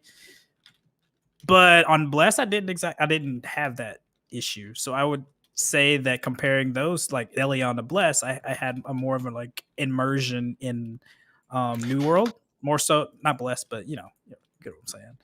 Hey, so I don't know. Apparently, so I brought up earlier where Dank was getting this information. You've been invited to a 4-day confidential technical test. He's literally testing the game right now. Oh, whoa. Yeah. Oh, confidential. Whoops. How do you get that? Not confidential anymore, buddy. Yeah. Whoops. Leaked. I would like to respect their wishes on that, not to have that. Yeah, that's fair. Talked about. Okay. So I guess that one thing that I said, but it seems that there's a couple of fixes, so we won't talk about things that are happening. But I didn't even know that there was a technical test, so hopefully knowledge of it being in existence isn't a bad thing. Why do you think they're so secretive about shit like that? I'll tell you, there is always a test going on. All right, that's what I'm going to say. There's always a test. There's never not a test. So why does that need to be a secret? I don't know. Get it. I don't know why they care so much. It's weird. They want to be secretive about strange things like that. It's just so weird because you would think that like if you feel what you're doing is right and you feel like you're doing something that's good, you feel like you would want to like the hype and publicity to build around a game that you have releasing in a month, right? Like if you're confident. I mean, I understand why they don't want people like streaming the betas. I get that. I don't think it's a confidence thing. I think it's more of like I feel like Ashes of Creation is kind of the opposite right now, where they're so fucking transparent that by the time the game comes out, we're all already going to be bored of it. And so like I understand why they want to keep some of the stuff under NDA, but like the fact that a test is even occurring needs to be a secret. That like what is this, the CIA? Like what are you doing over there? Like I don't know, it seems always so over the top to me. Well, it is. What Destiny does is they actually have, I don't know what the department's called, but they have a department which basically pulls people off the street and has them sign an NDA, and then they go and play the game, and they'll send them down like a dungeon, and they're like, hey, go through this raid, and how do you do? All right, get another 5 people, test them like, hey, you guys go play the game, and they see what kind of problems they run into. And then they do that several times, and I think that's what they're probably doing. They're probably doing the same thing for New World, but instead of doing it with bringing people in and getting their feedback, they're probably just using these NDA tests, which I think is maybe because of COVID or maybe just because of bad design. I don't know. Both. Because every time I like learn more about New World, the more it just seems like they're just copying Destiny 2's format and then putting it into the game. Of all the games to copy, I don't know. Yeah, we'll see. I think to an extent it's good. It's fine to copy different aspects of a game, another game that had success in it, within a certain degree, of course. Mm-hmm. Because like I can kind of even see that in BDO a little bit nowadays, with like especially how they added like Chocobo porters to BDO this week and shit like that. So it's like, that's why they're having. Actually? Yeah, they literally added the same of all system. the things to copy. I actually that is actually what the issue is, because they copied combat from Dark Souls. They copied the MMO / design format of Destiny, like world building of Destiny, and they don't have somebody who's good enough to copy for combat, like the actual open world sandbox combat. That's what I mean, man. Like they need the inspiration. They need someone who's actually going in and thinking about new and interesting ways to bring these systems alive, rather than just rehashing them under the Amazon skin. It's fascinating because like the Dark Souls combat MMO it's such an easy formula that's been sitting there the whole time, like begging to be picked up. And now somebody's finally doing it, and it doesn't actually have to be executed that well in order to be successful. So even if they half-ass it, like the game's still going to be pretty good because the formula is so obvious. You know what? I'm actually very excited for. I'm excited for all these MMOs that are coming out are action combat. Every single one of them. Elyon, Bless Unleashed, and New World. Like I feel like from this point forward, we're just going to be getting action combat MMOs because that's going to be the standard. Like that's what everybody's doing. Thank God, bro. Like the days of tab targeting may be behind us. Mm-hmm. I hope. I hope so bad. I hope so. We'll see. Like I don't think it's going anywhere, but the next 6 months is going to determine the rest of the fate of the genre for 10 years, man. It actually is, unironically. Should we go into BDO real quick? Or did we even talk about everybody's week? I don't even remember now. Well, I left you and Marlon out because you're just going to talk about that game. Bless Unleashed. He said that game. So I was reading something. My bad. So I guess we'll jump into Bless Unleashed first. Bless Unleashed. Let's knock out BDO. Yeah? Yeah, okay. Yeah, let's knock out BDO. Yeah, I keep hearing about there's like a class rework coming or something. What's going on with BDO? So here's the TLDR, and we can talk about whichever one is you want. So Global Lab, and what they're adding is they're adding repairable kit that you can repair your Supreme or normal alchemy tools and cooking tools. so you don't have to replace those anymore. You buy them from a vendor, which I think is going to ruin the wood and the rough stone economy. So a little worried Stone about for that. sure. Yeah. Yeah, what problem are they solving with that? They're making Jordan it- TV made so much money off of stone I, because so of I that. was kind of looking into it. I haven't tried it myself, but I was looking on a Reddit tab, or some people were trying to talk about it in Reddit, and apparently you have to use a tool to make the repair kit. So like you're still needing a steady supply of the kits. If the way I Okay. understand it is correctly, you just don't have to fill your house with 1,000 fucking kits anymore. So You they're can just trying to make repair. it so that you can. I see. okay. You can basically Yeah. spend the new tool to heal the old one rather than having to Yeah, pick it that's up the and way put I it down. understand. I Okay, could be yeah, that's- wrong, but that's the way it makes sense to me. That could be like a quality of life thing then. Bro, I actually been wanting that for a very long time. I was so upset about having to have a big house for efficient cooking. I really didn't like it, bro. So I'm really happy about that change. And they're not ruining the economy. Okay, I'm happy. Let's go on. Filters for bartering. So you now have filters for bartering. You can now pick what tier material. It's a step in the right direction. I feel like bartering needs a lot more work than just a filter. But another quality of life. Some day one shit, man. What that does is like people who like are like, oh, I gotta get into bartering, and then they like see all these massive lists and can't figure out where to go, and they just go, well, bartering's not for me. You know, that's just allowing people to have the patience to deal with. The problem is The they UI. still have really, really bad UI design because you still have to click the bartering menu, then click the filter, then click the option that you want, and then you get what you want. So it's still too many clicks to get to the actual design, but it is a good step in the right direction. I don't know. I kind of fall on the other side of that spectrum where I don't think every single thing in the world has to be baby spoon fed to someone. That if someone cares enough about an activity, they'll dig a little bit into it and put some time in understanding it. But that doesn't make me right? Like that's just the way I think. I think there's a happy medium. It's a band-aid fix for a badly designed system.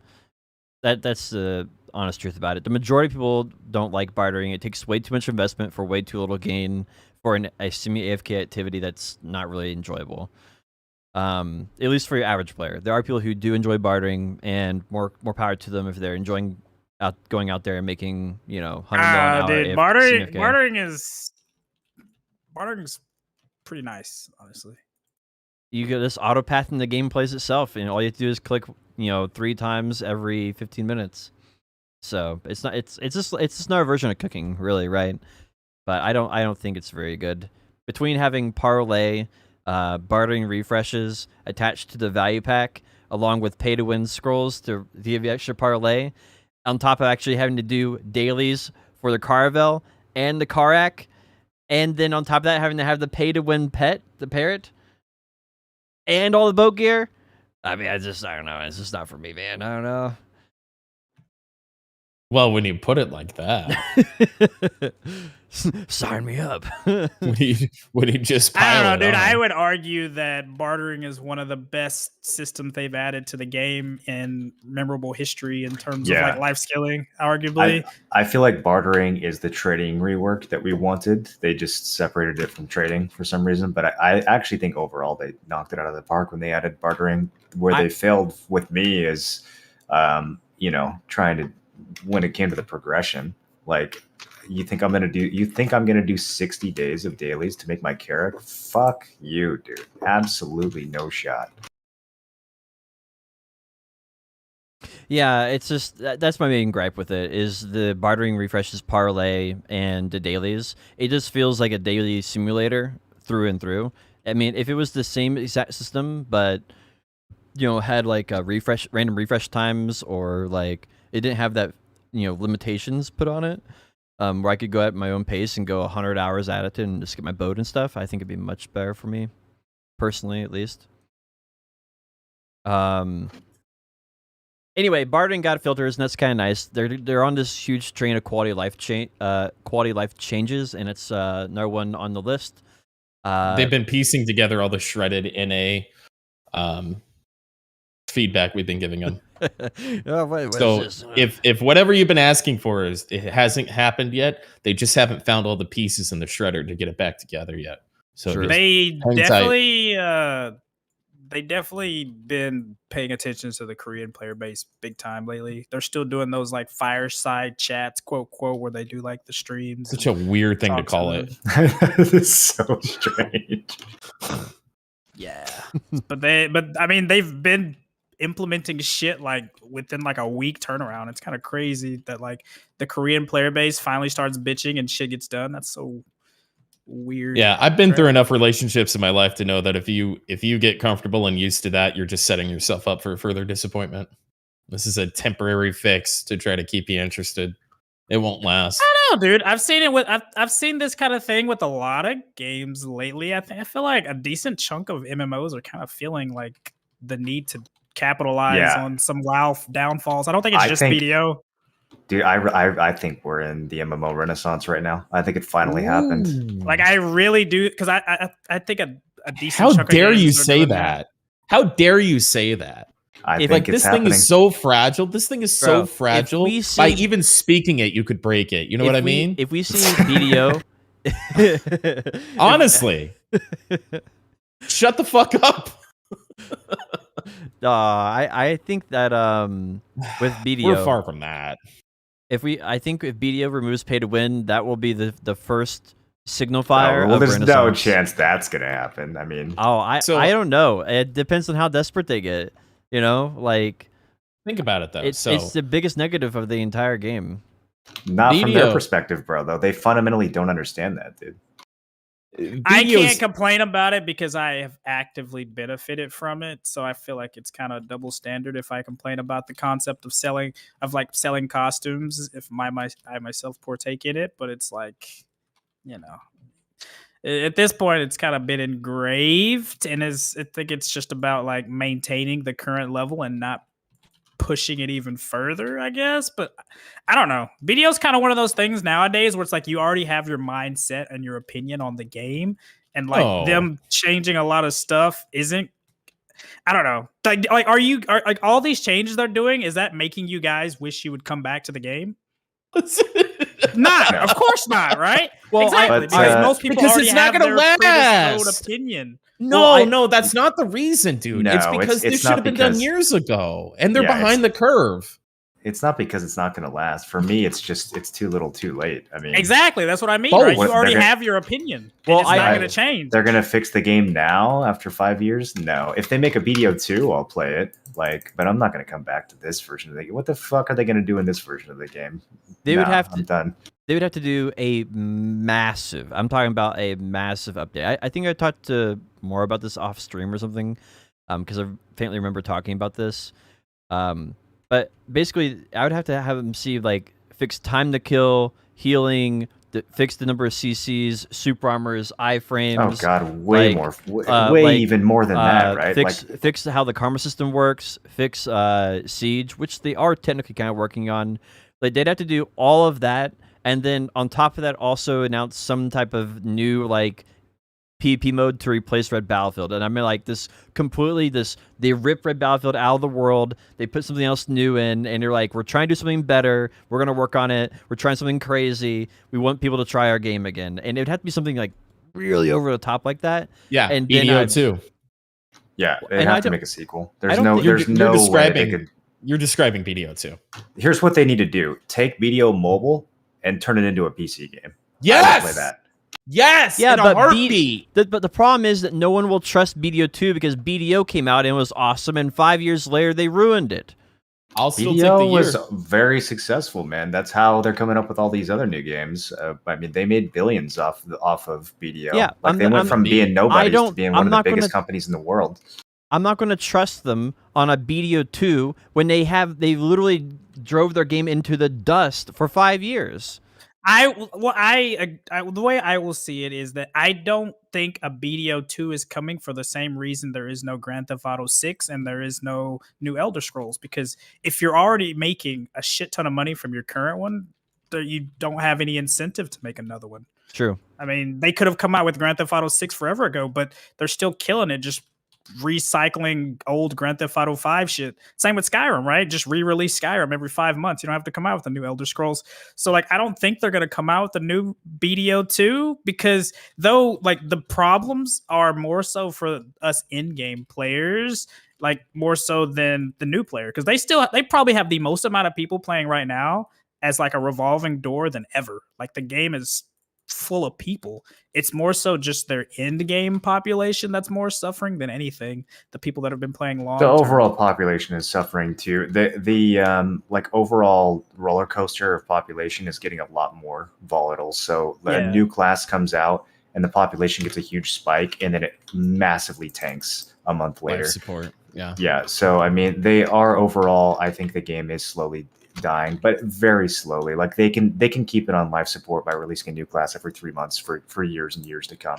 So so you're right. They don't have to make a sequel, but like BDO Mobile made 5 times more money than PC. So saying that there's not an opportunity to make more money, of course there is. If they make a better game, yeah, it'll cannibalize BDO 1, but they could make the game in such a way that it's way more profitable, even if the original dies as a result. They just, So it seems there's I'm more so just saying that you can't. That there's just no financial incentive for them to, like, for example, let's think of like BDO Mobile made way more than PC though, dude. Yeah, but I mean, true, also but like that's player just like trust. saying that they don't have to make another BDO 2. They can literally just make another underage waifu simulator and sell gacha and make millions. All right, I got if a not question. hundreds of millions. Like I think that's just a mobile thing, right? I got a Like, question. If you knew BDO 2 was going to be as pay to win as BDO, would you play it? Oh, Yeah. I mean, BDO Mobile was way more pay to win, and I had a fucking blast for 6 months until we got more pay to win. Pay gated it. It wasn't even the pay to win; it was the pay to progress. It was the mandatory wallet check. You have to pay to even play the game that ruined it. People were always paying to win from day one in BDO. Or in BDO Mobile, you could pull out your wallet and become 10 times stronger than the next best person. So it was always extremely pay to win from the first 5 minutes. It was what actually killed the game was it got to a point where you could not progress unless you spent $100 a week on upgrading your gear. Yeah. I'm going to go with no. I wouldn't play BDO 2 if it was as pay to win as BDO currently is. What I would do is play the fuck out of BDO Classic. They might do that. There's more and more games doing Classic, right? I think they'll do it. Just because God, I hope they they already do. they have the game code for it already. Like they released the same old game code years later on console. Like they have it already. They'll just release it and be like, "Oh, look." They're not smart enough for that. They're too focused on other things. They're going to just copy WoW. They've been copying what WoW's been doing for dailies and all this for years now in BDO. They're 100% just going to see WoW Classic and be like, "All right, look, our numbers are starting to dip a little bit this year. Time to release BDO Classic." Oh! I don't care how they get to it as long as they do. And then they're just a couple of years behind where World of Warcraft is as far as their like life cycle of their game. Well, wait. So someone that keeps telling me that there's like class reworks coming. I'm actually kind of interested. Is that a thing? Yes. Like, is that being overhyped? What's the deal? So basically, they're rebooting the first 17 classes, all the classes up to Archer, including Archer. Only the first 17. Yeah, they're getting a quote reboot. So they're adding new skills to them. The first 17 classes is the funniest fucking phrase I've heard in weeks, dude. I mean, we got like 25 classes now, 24 classes. It's fucking crazy, dude. As a previous sorceress okay, so you don't main sorceress anymore, but they've got to be on suicide watch over this, right? There's no way they come out of this better. So they showed some video. They showed a video of the warrior and the ranger one last night, and it looks pretty sick for Succession Warrior. Succession Warrior actually looks pretty dope with the changes. They gave him like new ways to engage. And I saw they added like 2 or 3 new abilities. I can link the video in the chat. I thought they were only shouldn't they doing nerf Awakening. it after Moreland showed how insane it was and how he's the #1 Succession Warrior of all time? I thought they were doing They only made it better? Awakening. No, it's Succession too. You can see it in the video. They show Succession first and they show Awakening. You know what they For could do both. to make me play BDO again? Delete Succession. Yeah. I would try it out again. All right, so Yeah. wait, wrong Discord. Hold up.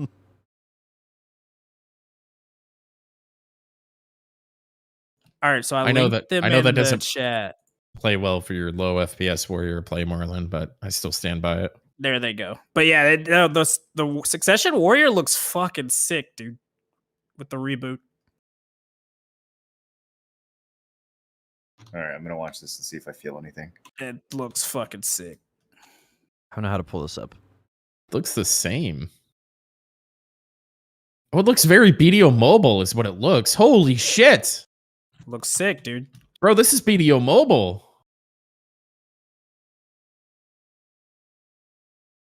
What are they turning this game into, dude? What is happening?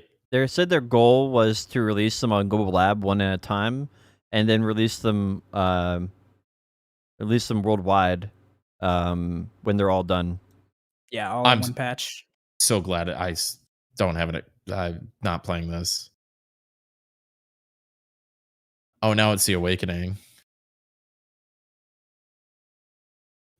The rework for Reckless Blow is to be able to cast it twice. They also fixed the iframe in between slashing and grave digging. Or not the iframe, but the gap in the super armor. So it's all one fluid protected motion, which is one of the things I've seen a lot of people complain about. Why are they reworking Awakened Warrior? So they wanted to reduce FPS reliance and the need for so many animation cancels. So they're kind of trying to dumb some things down more so. Okay. So they're ruining the class. I don't know. No. That's a bad take. I don't think that's a good take because you got to think, right? You got these new busted classes that don't really have to animation cancel like anything and still perform crazy. Whereas a lot of old classes, you have to do so many animation cancel just for your basic necessities. I think it's fine. It's depending on how they do it, right? As long as they don't change something core. Yeah, they're still doing a bunch of animation cancels even in the Awakening preview here. Can they show us this stuff without screen shake? Yeah, I wish, dude. Hello? I wish. They still do that screen shake shit for all their videos. All right, I finally got the videos here. Oh, good. Pre-Awakened Ranger is doubled down on shotgun spam. Ranger can do back attacks now with from range, which is kind of fucking insane, actually. Like, that's going to be crazy. Time Bomb's so happy. Like, that's going to be a very massive change. Bro, Succession looks so much better. Succession looks like you're playing BDO Mobile on Warrior. Wow, the animations go off so much quicker now. Man, I'm thinking Did they speed up this video by 10 or 20% or something? This looks crazy. Oh, not this again. Come on. They're probably just using It's a 5 screen attack shake. speed for once. You were right about it with Corsair. But I don't know if that's something they're going to keep doing. This is ludicrously fast. Why are they Did running actually at it? speed up the video for Corsair? I mean, Yeah, they hasn't did. Warrior always been like ludicrously fast though? Like, Maybe this guy is watching the YouTube video for the streamable at like ×2 speed or something, because holy smokes. What, Wait, for the for Warrior or for Ranger? The Warrior one. Oh no, the Warrior one looks totally No. normal to me. It's fine. dude, Warrior always be zooming, bro. But I think, what do you think, Moreland? Like, this Succession looks pretty sick, right? Like, So here's my problem, dude. Like, it's the same thing as when a new class comes out. If True. they rework Warrior and they do a fantastic job, and I log back into that game, what am I gonna? I'm gonna have fun for 2 days. I'm gonna figure it out, and then what am I gonna do? I'm gonna go to fucking abandoned monastery or red monastery or whatever it's called, and I'm gonna fucking kill mobs and go in a circle. And no, you grind log for out 2 and play months another game. for my next fucking pin accessory. Like, it's still the same fundamentally boring, dumb shit that I've been doing for years and years. So, like, it's the same. They can't just keep releasing new classes or patching old classes with more particle effects, and like, it's just not going to be enough, man. You log in for 2 days, then log out. Maybe I will log in for 2 days and log out. It's so hard for me to get excited over anything in that game. He's only saying that to shut you up. He's not going to do that. He's not, dude. I know he's not. Okay. I can't get him to play Final Fantasy 14 with me. There's no fucking way he's getting on BDO, dude. What are you talking about? I'm totally going to play 14. I'm probably going to play it this week. Good. Good. I'll take some time to catch up. so I can do 14's some actually shit with you. fun. 14 is actually a game I think about when I'm not playing it. I think about like, oh shit, I'm like, falling behind in triple triad tournaments. I got shit I need to do. I don't feel like that at all in BDO, man. What the fuck do I have to do in BDO? I mean, been there, done that. As far as the BDO stuff goes, I 100% agree. They need a new grind in the game, something that people get motivated for. I mean, it can be similar in nature, right? But I mean, there has to be something new to go for, and I don't want my old progression to be deleted.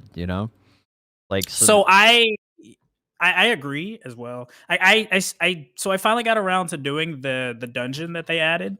And I actually enjoyed it. Weirdly enough, I actually enjoyed it. Like, kind of, it was. I didn't get the same experience where it's like, nobody knows the puzzles, so it's like my party let me sit there and flounder around with the puzzles for a while until like my brain. I was like, "Fuck, dude!" I was like, "All right, just do it, damn it," because I didn't want to hold everybody up.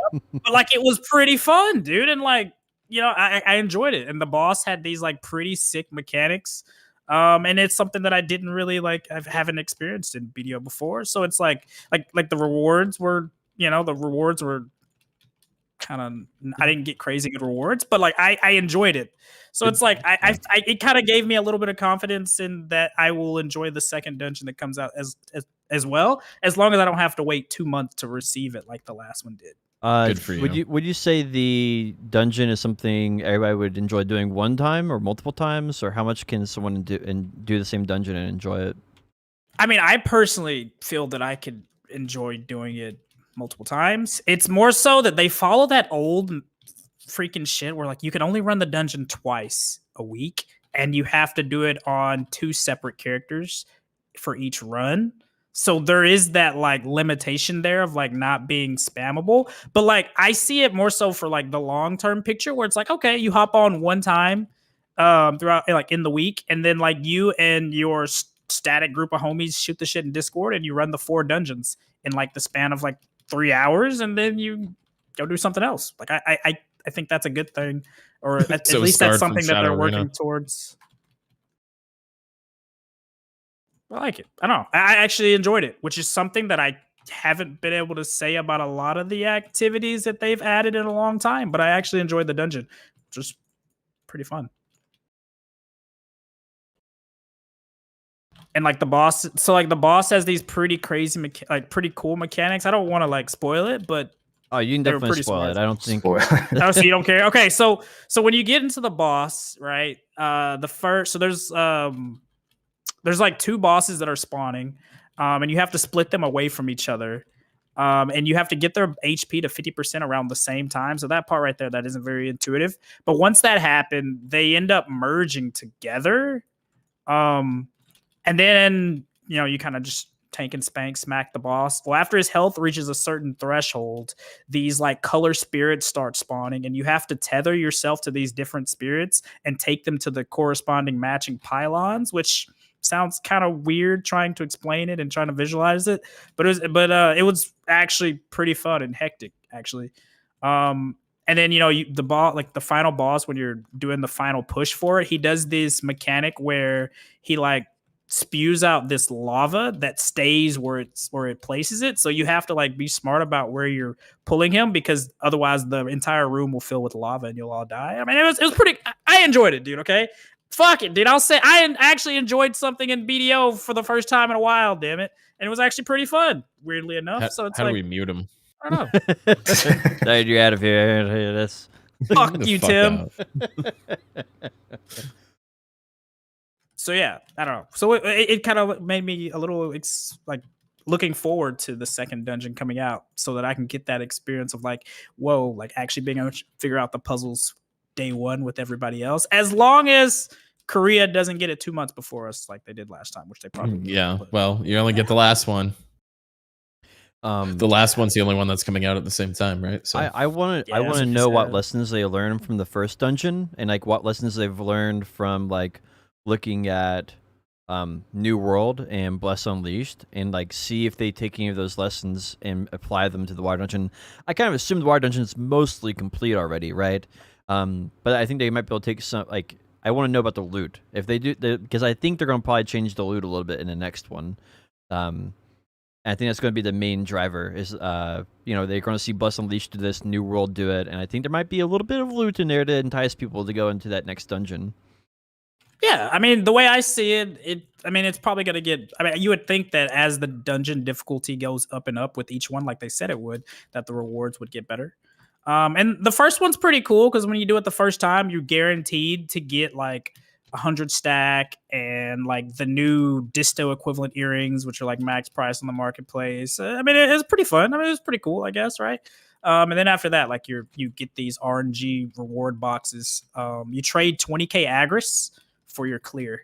That's like the currency you spend to get to count for your clear once you kill the end boss after doing the puzzles and stuff. So I liked it. I enjoyed it, actually, weirdly enough. It's just that I'm waiting to see what the bigger picture is when they come out with the other ones and see. It's like I could see it as being something where you get in the Discord with a group of homies and you guys just pound out the dungeons once a week in like a 3-hour period and just, I don't know, kind of have fun, I guess. You know what would bring me back to that game? Fucking What? An endless dungeon. Just an endless dungeon. That should be coming pretty soon. We're still waiting for that. Yeah, they haven't said anything else about it in like 2 months, but they're supposed to be having that, right? The one that's underwater that like construes your vision and you have to like make decisions going different areas, and if you die, you lose your loot and you can decide whether you keep going and stuff. Yeah, that could be fun. Yeah, you just can't trust that kind of stuff. You can't trust when they say that stuff because they say it all the time. It gets canceled. Gotta see it first. Thornwood. Yeah, they have made a few more updates on it. So On what? On the sea dungeon, they made a mention of it recently. Yeah, they did that with Thornwood too. So they did this weird thing where they the sea dungeon they implemented into Global Labs, but you can't run it on Global Labs until they implement it on live server. And I don't understand why they do that, whether they put it there and give certain people special access to it or what. But yeah, when they put it on the Global Labs, they said that you wouldn't be able to access it on Global Labs until it hits live, which is I need to watch Chris Pauly then. They probably data mined everything. True. Chris Pauly is the man to watch about data mine stuff. I'll have to look that up and we'll follow up on that next week for sure. What else did they do? So the stuff about the infinite pot, right? The infinite pot changes and such. Did we talk about that last week? I don't remember if we did. We didn't podcast last week. Or the week before last. I think they were on Global Lab, but they're on live now, right? No. They're still like not on live yet. But basically, so what they did was they made it so that that you can get one infinite pot piece and it will function like a gimped version of the completed infinite pot. And they're making it so that there's a bad luck protection for the infinite pot. Wait, there's a bad luck protection for the infinite pot, sort of like the Orzeka leaves, right? Where it's like you can grind for the 100 drop. Finally, dude. You can grind for 100 600 drops. hours in, now they add that shit. Yeah, and they haven't really expounded upon the concept of being able to use one infinite pot piece as like a nerfed version of the infinite pot, but they said something about doing something to the completed pot so that people that grinded it out originally or before they implement that change get something. Well, I have 2 pieces extra right now, and I have 1 mana and 1 HP. I feel like it works fine how it is, and they probably shouldn't change what's not broken. Right. I think that all rare drops in this game should have bad RNG protection. I might be in the minority on that, but I like the bad RNG protection just because it's like one of those. It's like with the Orzeka, right? If you want the La Orzeka outfit, you grind Oluns. And you either get 100 leaves or you get a straight drop lung. So you still have that straight drop chance, but it's like if you have the worst of RNG, it's going to take you 60 hours, right, to get it because you're going to collect the leaves. Whereas if you have good RNG, you can get it in an hour, right? Yeah. Yeah, it's literally a fail stack. Every part of the game needs it. When you have these extreme forms of RNG where, 10 to 20% of the population is just going to get fucked for literally years, of course you have to put some sort of failsafe in. Not when it's been in the game for years. It's too late to change it, man. I think No, they can't just keep it Wrong, shitty just dude. because it's been shitty. They've got to fix it. I so That game- disagree with that. That's like the mentality of so many things in that game. Because it's been shitty for so long, we can't fix it. That's the opposite of how they need to be looking at things. They need to just suck it up and make the game better. And if people who grinded 2 years ago get mad, I'm sorry, but the game can't just stay in that shitty state forever. No, I don't think it's a holistic idea, but with the pot potion, that's such an achievement because it's been like that for so long. I mean, that's literally power creep. It's literally power creep. And you don't need it either. It's like you can just buy them from the vendor and just have them in your inventory. You don't need it. And on top of that, they made the vendor ones like lighter. They're already super cheap. It's just literally just something you go for prestige. So I mean, that's the thing though. It's like I think that just because you had it shitty doesn't mean everybody else has to have it completely shitty. Exactly. Like think about it, like even I Big agree and with Shiny that. himself, bro. This man spent years grinding for his compass, which he finally got like 2 months ago, and he still advocates for them to add a bad RNG protection. I have system. That's because he experienced what it was like to not have that. Exactly, dude. No one would. I don't think anyone's arguing with the fact of bad RNG protection, right? I don't think anyone would argue with that. I think bad RNG protection, as long as it takes longer than what it's supposed to take grinding, I think no one has an issue with that, right? Like, for example, let's say the potion piece takes 150 hours to grind for a potion on average. I don't know what it really is, but say it's 150 hours. I think it's closer to 60, but so if let's say like if it's maybe it takes 450 No way hours it's and that's 60. like the failsafe, right? Then no one's going to complain about it. The problem is if the failsafe is easier than the good luck, right? And you basically make it easier to grind now than it used to be. That's the problem. A failsafe. Yeah, I don't think the main source of getting it should be the leaves, right? Like 80% of people should get the straight drop, whether that's 200 hours or whatever. But if you grind for fucking 500 hours and you still don't have it, then yeah, eventually you get it for free. Like that's how the system should work. It's not that it replaces the regular drop. It's a fail safe for the people in the bottom 20% of the bell curve.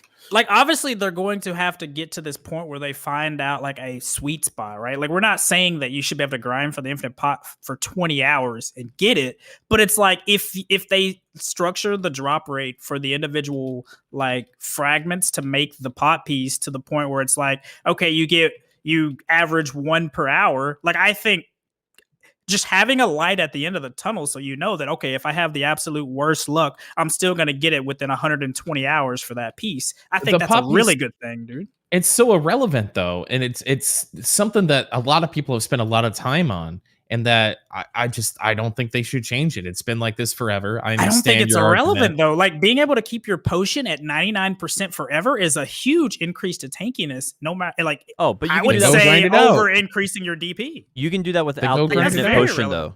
You can do it without the infinite potion, yes, but it's like that's all you have to do is spend $200 on factor. max weight, and then you can carry enough potions for a full They siege. reduced the weight of potions. It's not an argument.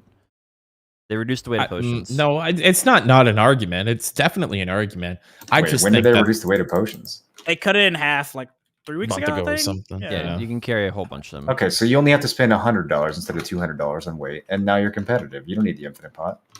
I think that they should just keep it the way it is, but moving forward, they should definitely have that like RNG failsafe thing. I think they should have had that, dude. That's the same concept of these people that are like, yo, you can't make college affordable now because I got fucked by student loans. Why would I want everybody else to get that's not even close by student loans? It's literally the same concept. No, it's not. It's not exactly the same. I mean, it's not exactly the same, but it's the ideology that it's like, okay, this has been this way forever. Why should we change it? Like, it was hard for me, and I put in the time when it was super hard, so I don't want everybody else to have to struggle for it. I kind of see what Tim is saying, because there's some stuff that they do, like with leveling. Every time, do you remember when like the thing in BDO was every 8 months they would just like cut the amount of time that you needed to level in half, and they did that over and over again in the first 3 years of the game. And so people would grind to level 63, and then a month later it'd be like, oh, by the way, everyone can get level 63 in like 2 months of grinding now. So that 3 years of work you did doesn't fucking matter. Like that kind of thing, I think ruins the game. But the infinite potion, like putting in a failsafe so that people who grind it an absurd amount of hours, like you're saying, it's an achievement to have this potion.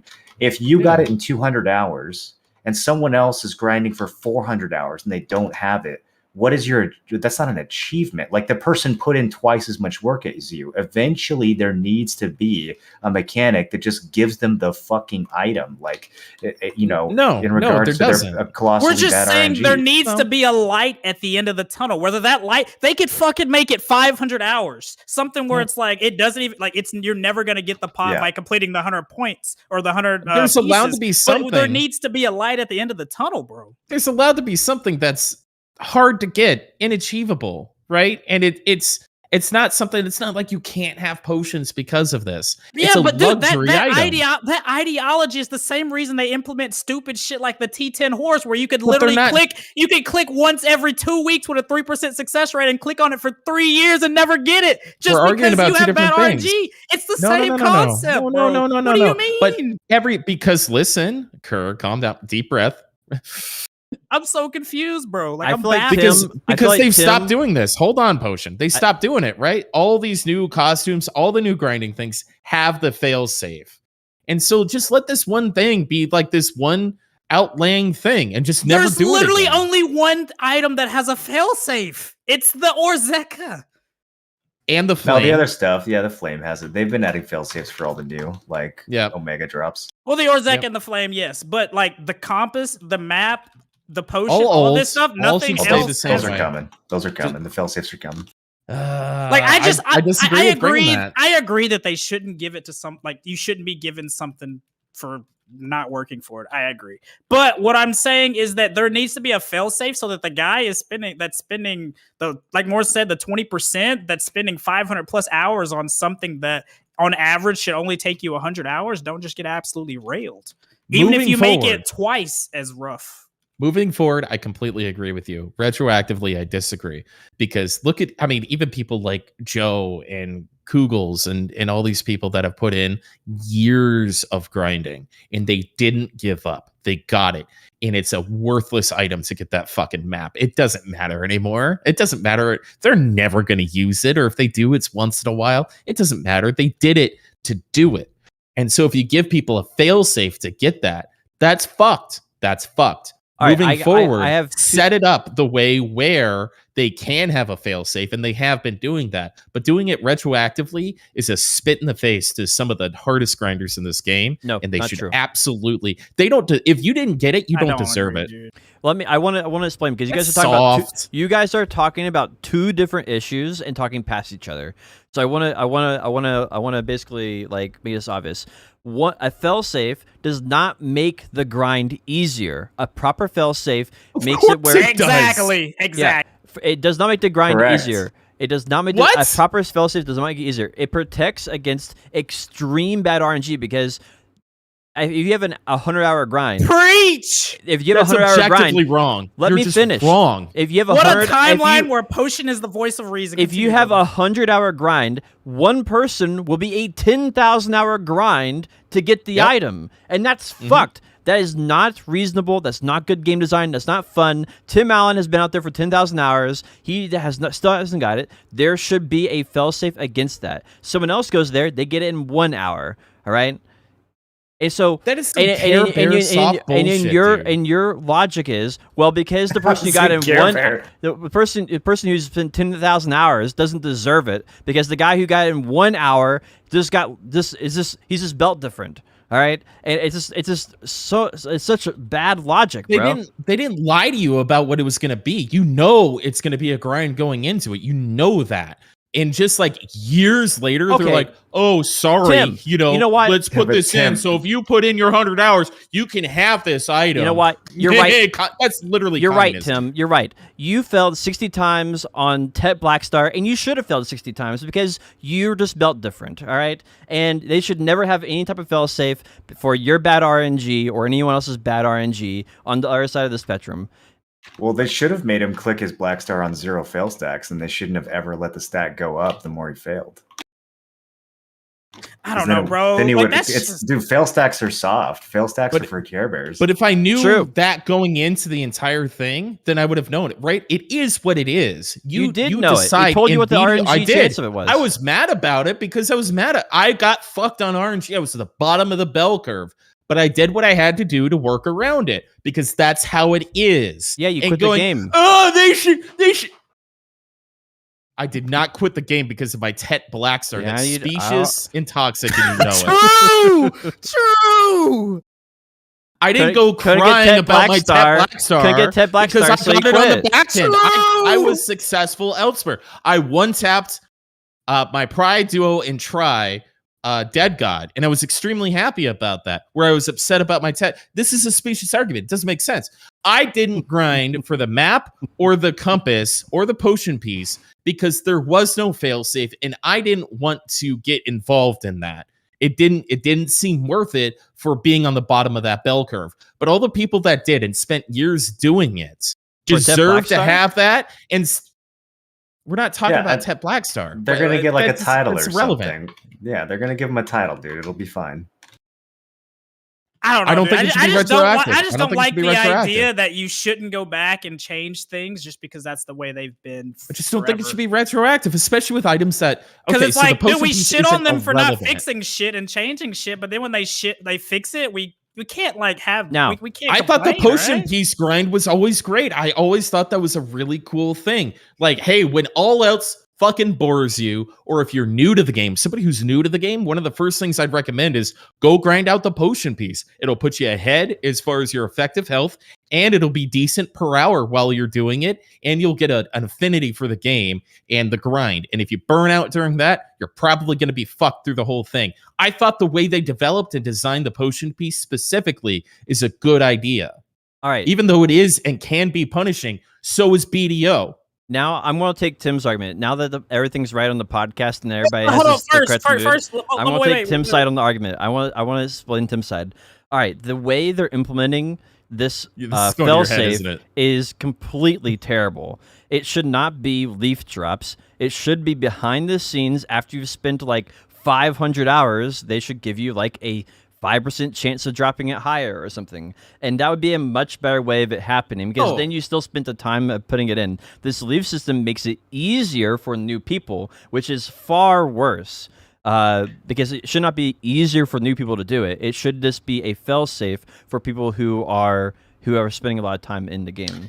I think a better example of what's going on here is if we said that the new fail stacking system where you can turn in stones for a 30 stack, that shouldn't be added retroactively because of all the people who fail stacked for 90,000 hours getting their gear up. Like, isn't it just another catch-up mechanic? Doesn't it just invalidate the progress? Every time there's a new item or a new area that's 400 mil an hour instead of 300 mil an hour, anytime anything in the game becomes easier or better, it invalidates That's not progress my that people have made argument. before. That's exactly Why the you argument. guys so What you black don't, and white? but this is the thing though. You don't understand is that no one's saying Oh, I make it understand. easier. We're talking about mathematically using the percentages that the item dropped. You can calculate how many hours it would take Yeah, we're the talking average about- I person fully to understand, get and I the item, disagree. and then you tailor that to the drop rate of the fail stack of the fail safe item, so that you're still having to grind a long time. There's just a light at the end of the tunnel.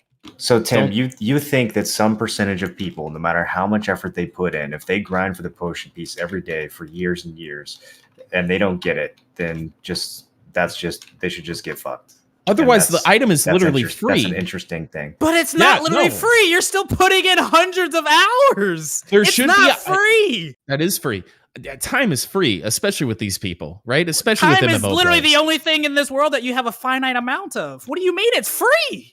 It's free within the constructs of an MMO, right? You spend time in this game. Time if is you literally decide, the only construct that you have a limited amount of in this world. What Okay, do you we're mean? not getting metaphysical here. We're talking about a video game. I'm We're not- gonna you're need getting mushrooms to too far out. continue this discussion. Right. So confused. So- bro. All I'm saying is that there's items that should be rare. You know what I mean? They should be. All right. Not everybody should get them. It shouldn't be like set 80 hours on your So- clock and then you can have this item. Let me finish real quick. I think that some people at the bottom of the bell curve should not get that item no matter how bad they want it. And there's 3 items in the game. Why and 2 though? of them Why? don't matter, Why do you one of them think kinda that does. Why? we hard don't. effort? Do we shouldn't really equal need to items? rehash why? Why? We understand why. Here's what it comes down to. Tim, literally no one agrees with you.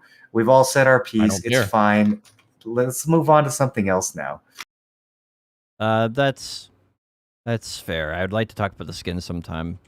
Maybe off podcast. There's no way that you guys are going to reconcile your views here. Let's I'm just curious why Tim thinks there should Thinking be everybody some It's giving not a every item is mystery. Everyone bullshit. understands It's so the other bullshit. person's view here. No, I don't understand why Tim why he thinks that 5% people never getting the item is okay. I should be able to get something that you can't get for whatever reason, whether it's time, status, Random luck. personality, anything. There should be, especially in a game that is so drenched in RNG. If you get fucked by RNG on this, you're going to get rewarded on that. That's just how it is. It's kind of like chaos how some is people fair. are born. Some people are born into like wealthy families, and some people are born into like No, horrible it's situations. not. You know, But it's That's not not even even like you're close. putting in the time for it and earned it. Listen, you went chaos to a is spot fair. for 2 hours and you got it, where another guy grinded for 400 hours and never got it. And they had That the doesn't mean same you chance. fucking deserve it. That just means you literally got like given to you. If anything, I you should be should able fucking to worse. grow up. Chaos is 'Cause you didn't fair. earn it. Chaos is fair.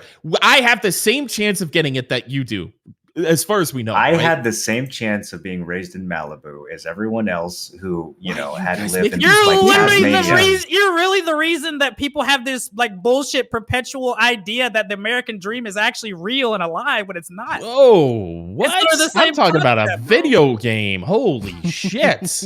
We're All right, talking just about your saying. ideology of like you want. Everybody, You no, think I'm that not. some I'm people talking should about never the have fucking access to potion something that you piece. have access because you get lucky and get an item when No. someone else puts in No more time reason. and effort for you for no reason? I'm so confused. Okay. I'm sorry you're bringing like upbringing and shit into this, but like we can't control where or how we are born into.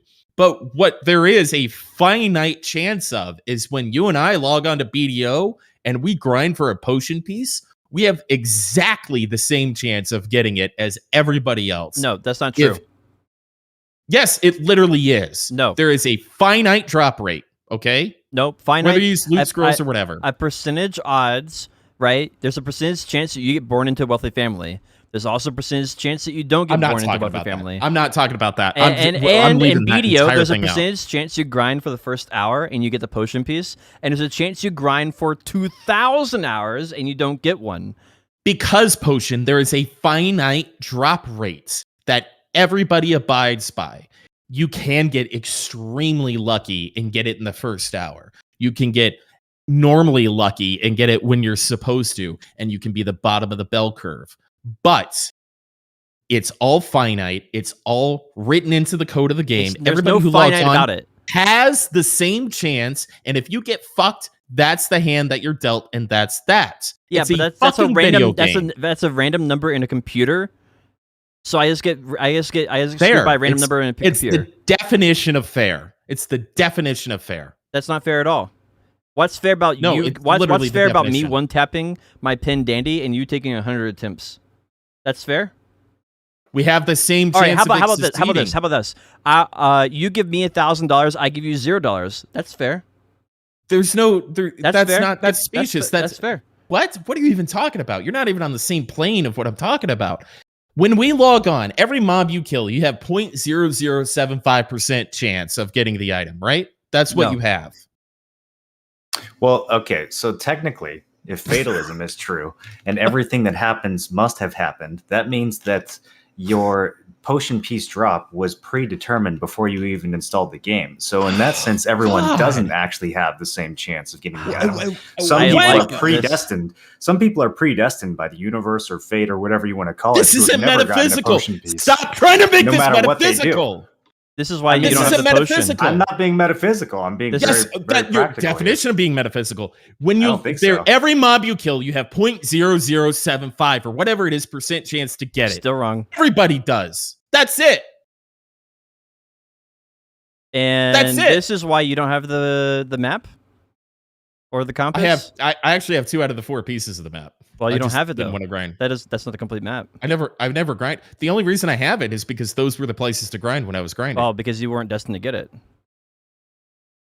Why are you upset about my take on this? This is the most emotional I've ever seen you guys get, and it's over the Bro. dumbest fucking thing we've ever talked about.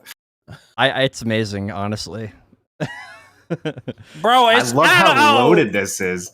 Well, it's just crazy to You guys think, are making it though, loaded. like I just never thought I'd see the day where I meet someone where somebody would literally say that, yeah, it's like if this guy spent 500 hours and never got it, he doesn't deserve it, even though I spent 2 hours and I had it given to me. Like he didn't earn it, even though he put in 500 hours. Like I just can't. If you don't get it, you don't. Someone if you don't taking get it, you that don't To get it. deserve something, really. Right. All right. It's not deserving. We all go into this crucible. We know the odds. You either get it or you don't. If you want to complain that somebody got it before you, I could be fucked to even hear that, right? You either want it bad enough to grind it until you get it or you give up. But just putting something in 5 years afterwards so everybody can have their little piece is fucking soft and I hate it. I'm looking forward to this because in New But World, moving I forward, guarantee there's gonna be something in New World that you're gonna want really bad. I'm gonna remember this. I'm gonna going to be get great. everything I want in New World. I'm not even worried about that. If I wanted the architect, if I wanted all these things, I would have had them. I got my 5 crowns. That's what I wanted. I got it. I put in the work, right? You put in the What work if you for what were in you the want. bottom 1% of people who literally needed thousands of hours to get the piece? There's not enough time has even elapsed in the game's history for some people to get the potion piece. Then I So, went into what that if you were one grind of those knowing people? that that was a possibility. But you have to wouldn't get know. you wouldn't get what you wanted though. You just said if you wanted it, you would get it. But that's literally not true. It's not. I'm up just to stubborn. I just wouldn't give up. You. Yeah, but that doesn't mean it doesn't matter. You could do it for True. 10 years and still not have it. True. Very true. Very true. So just because you want it doesn't mean you're going to have it, no matter how Right, stubborn but you are. the determination that I have, that I possess, I would work towards it until I got it. There's a point of pain for everybody, right? We all go into this crucible knowing that you can fail. You have to know that because you know the percentage. Even if you don't know the We exact, don't you know that it's the a low chance. percentage. Even if you don't know it, you know it's in Okay, infinitesimally but small. what about percent. the fact that every account and character has a different hidden seed in that game that rigs their RNG one way or another? Doesn't that kind of throw a wrench into things as well? So, Like, what if again, someone's grinding the potion piece and they don't have the dragon horoscope?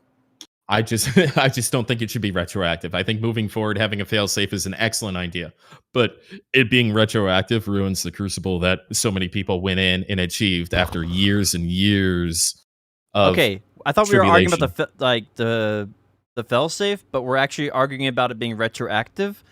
All right. Yeah, no, I've been trying to be clear about that. Yeah, I like the failsafe moving forward. I hate it retroactively.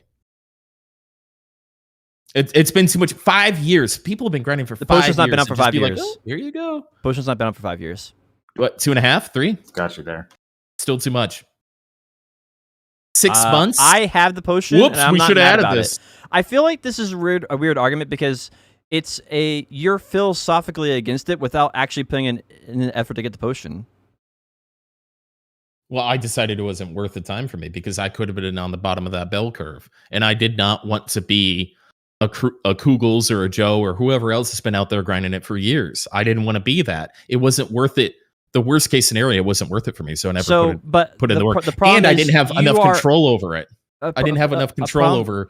The kind of the problem I have with this argument is that you're arguing for someone else who's not yourself. You've not been in that position in BDO, and then you're arguing for someone who is not you. Of course I've been in that position. No, I you was have in that not position grinded every for- single day I was in that game. You've not Every single grinded. day I was in that game, I had the choice to do that. And I decided that it was not worth it for me to be on the bottom of that bell curve for No, the reward you that have came not out of that. experienced the grind for that. Because I feel that it... I don't want to say I was smarter than to do that, but you are arguing for people on people's behalf that are not your own. that doesn't invalidate my argument. I'm just on the other side of things. yeah, it Just doesn't because I didn't turn off my Can we brain and please just grind talk for about McCree or something? It does not invalidate your argument, but it does mean that you're not the target audience for it. That's not true at all. You're not Not playing even BDO. You don't have the potion, I played and you BDO don't for plan 5 on, years. and you don't plan on Fuck getting the you. potion. I played BDO for So you're 5 not the years at the target. highest level I possibly could. Well, you're changing your. What's this? Is this called field goal post moving? Can or we have something like that? a safe word or something for this podcast? Pineapple. Golden shower. All right, those are safe words have been activated. We're now going on to the next topic. The next topic is Sexual harassment. Oh gosh! Actually, if No. no, hold on. Moreland said something earlier that we let skate by, and I really want to push him on it. No, I don't want Was to it do about that. determinism? No. Yeah, You it know, was about free will pegging. isn't real, right? Yes, I do, but I don't want to talk about Okay. that publicly. You said that we are reaching or currently in the golden era of MMOs, and I would No, I love- didn't say golden era. I would not say golden era. Renaissance. What did Golden you say era then? has passed and it's not Oh, coming Renaissance. back. But we are in the Renaissance. Renaissance. Yeah. Okay, so would you like to? I would love for you to elaborate on that a little bit. So I think it's a number of things. I think it is FF14 kind of hitting, its exploding point, while at the same time you've got, I think the biggest games that are probably causing this shakeup are going to be New World and Lost Ark, but there's a bunch of sort of smaller games that are all coming out right now that are decent as well.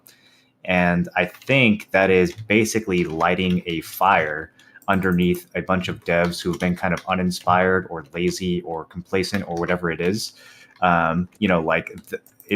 It's the shift of the main game, World of Warcraft, losing its status.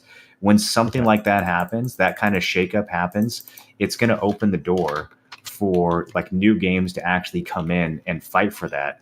And I think that's what we're seeing with games like BDO that have kind of been on the cusp. Like they're actually going, oh, we can't just keep doing the same thing. It's not going to be enough to just release this, a new class every 3 months.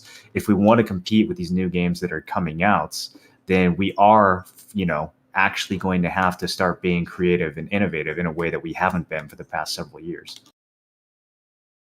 I think it's waking them up. Whether it's going to be successful or not, I don't know. But I definitely think like the amount of effort and awareness that's going into these games, to older games and their updates, is going to skyrocket as a result of the second half of this year. I will definitely agree that it's not at all a coincidence that a couple games that have been kind of just coasting or trying to make some updates and fix things that people have been complaining about for the long time to try to capitalize on this shift in the MMO market.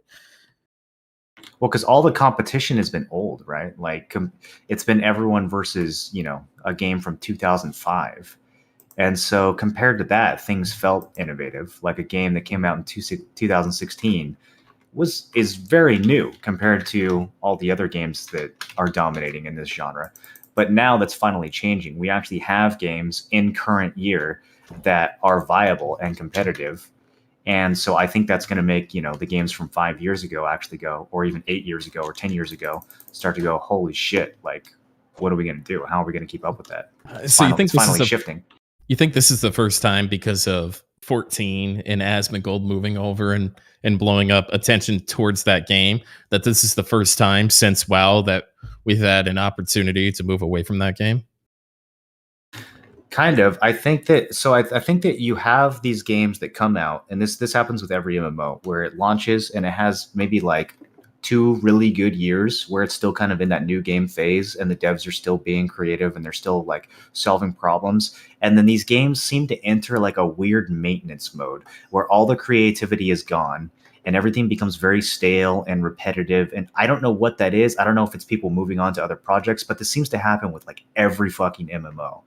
And these games enter this complacent state where they stop innovating, and they can get away with that for the most part because of how limited and old the competition is. Like BDO being stuck in a stale 2018 version of itself is still 5 or 10 years newer than most of its competition.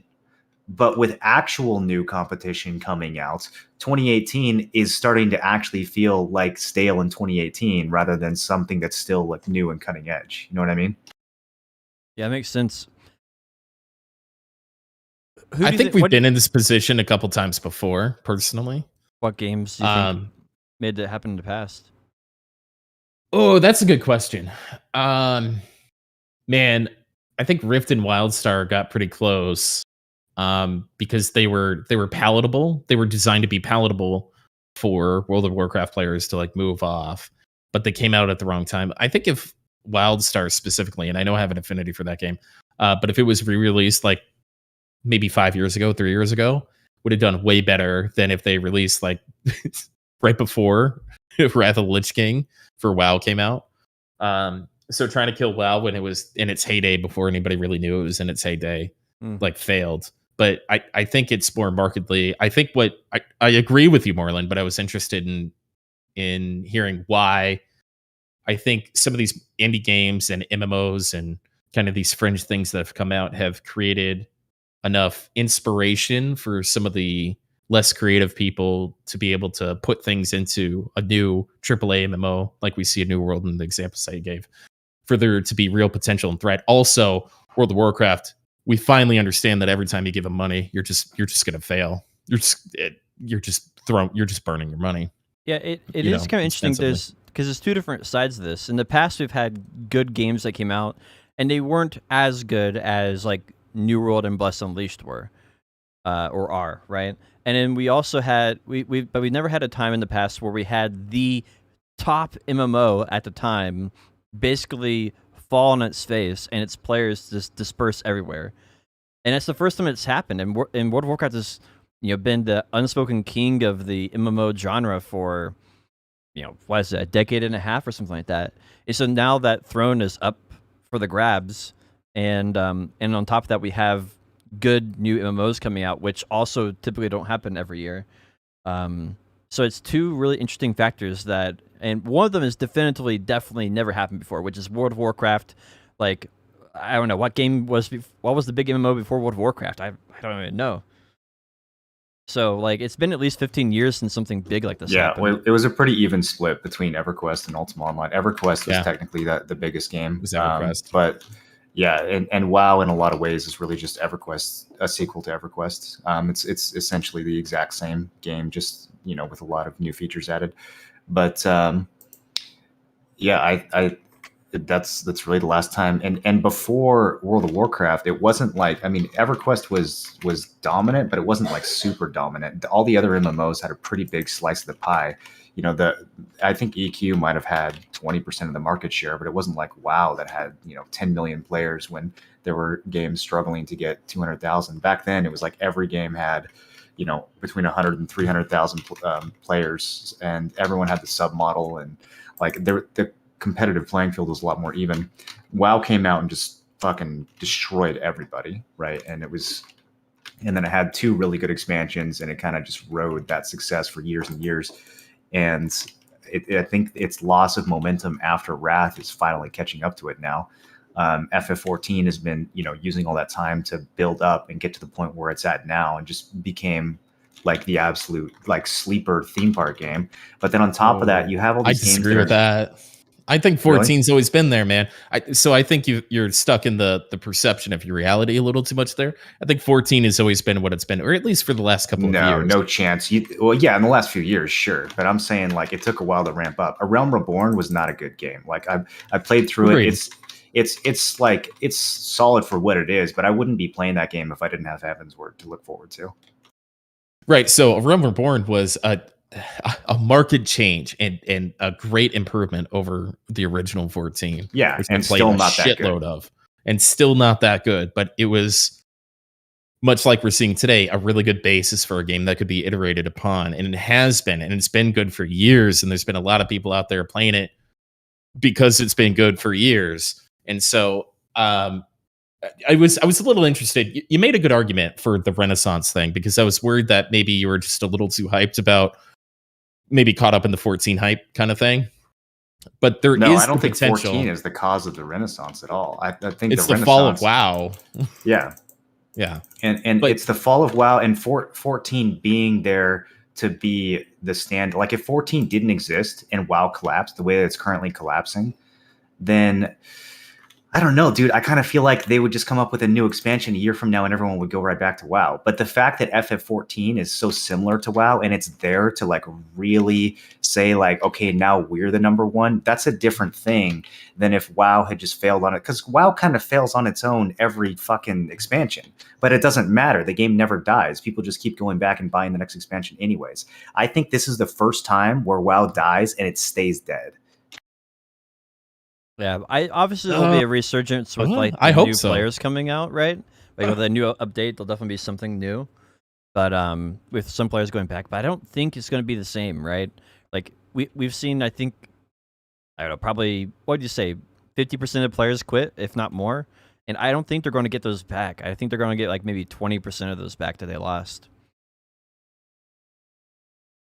On top of that, So monetization's way worse too. it's an interesting point, right? So I think we're all streamers, right? So we might be a little, marred from, Twitch, but I think there's been a couple of trigger points where this could have happened, but WoW is now currently not only in the state of the game that it's in and the state of the classic, right? They're kind of out of cards to play, but also the company as a whole is in disarray with all the sexual, assault allegations and stuff. They've never been in a weaker spot, and there's never been so many good opportunities or so many good, kind of MMOs coming out of the woodwork here to kind of challenge it. So I'm glad that there's a home for people like FF14, so WoW players feel safe. I think I'm not being condescending. I'm not trying to be condescending. I think that's actually really important just to get them away from that addiction, even though it still feels familiar.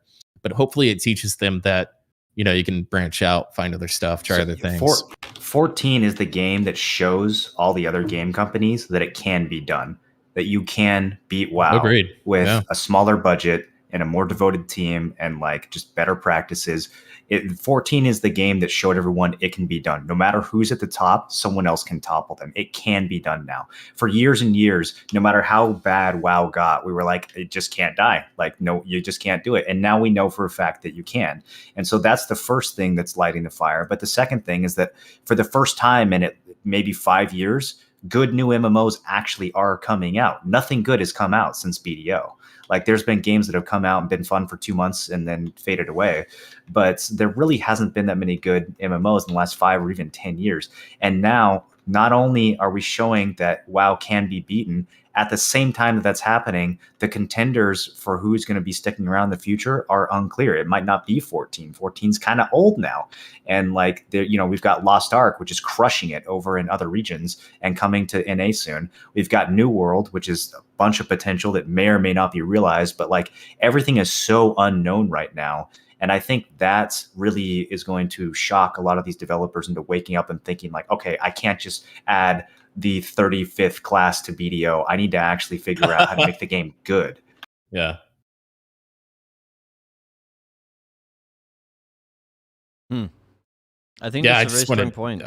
Yeah, I wanted to expand upon that a little bit because that was an interesting comment. I'm excited, dude. I feel like I have no like content problems for at least the next 2 years. I feel like I have so fucking much to do.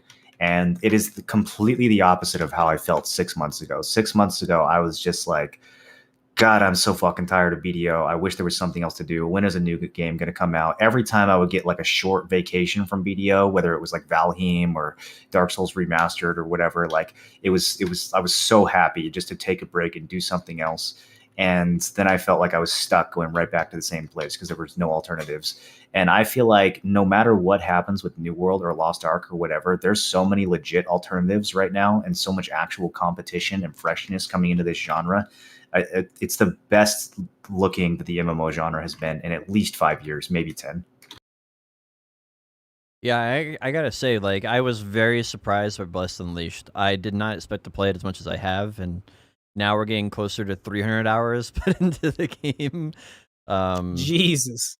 Yeah, so I was very surprised by that, and I was just playing BDO and playing a new class and grinding it a little bit, and then after trying Blessed Unleashed, it was just a fresh new experience. And it's not, I don't think, I actually am really curious what a new player would enjoy more. If they enjoy BDO more, or they enjoy Blessed Unleashed more. And maybe this comes down to personal disposition. a personal taste. But I'm actually really curious which one would be better for a newer player, like enjoyable wise. For your wallet wise, without a doubt, Bless Unleashed is better, without a doubt. Bless Unleashed is way less demanding on your wallet to just feel like you're having a good time. Yeah, I was surprised to hear they spent $10 on that game. I came in the other day. I'm sorry, Merlin. I came in the other day to when Potion was streaming. I was like, "How much money have you spent?" You know, he's talking about all the cyan gear. He's like, $10. I was like, "Oh fuck!" Now I got to play it a couple hours because I was really worried about how much money it would cost. Yeah, you can do this game completely free to play, and other than having like a hell of a time managing your inventory, you're really not like forced to spend any money or even like pressured to spend money in this game.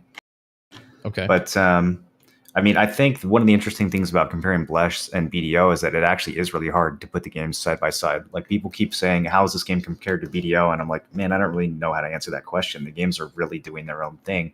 And that's another thing we haven't seen in the genre for a long time. You know, it's not just like everyone's following the same WoW formula. Who does it better? Those type of games are easy. You can put WoW and 14 side by side very easily and say like who does what better and compare each features and progression in dungeons and stuff.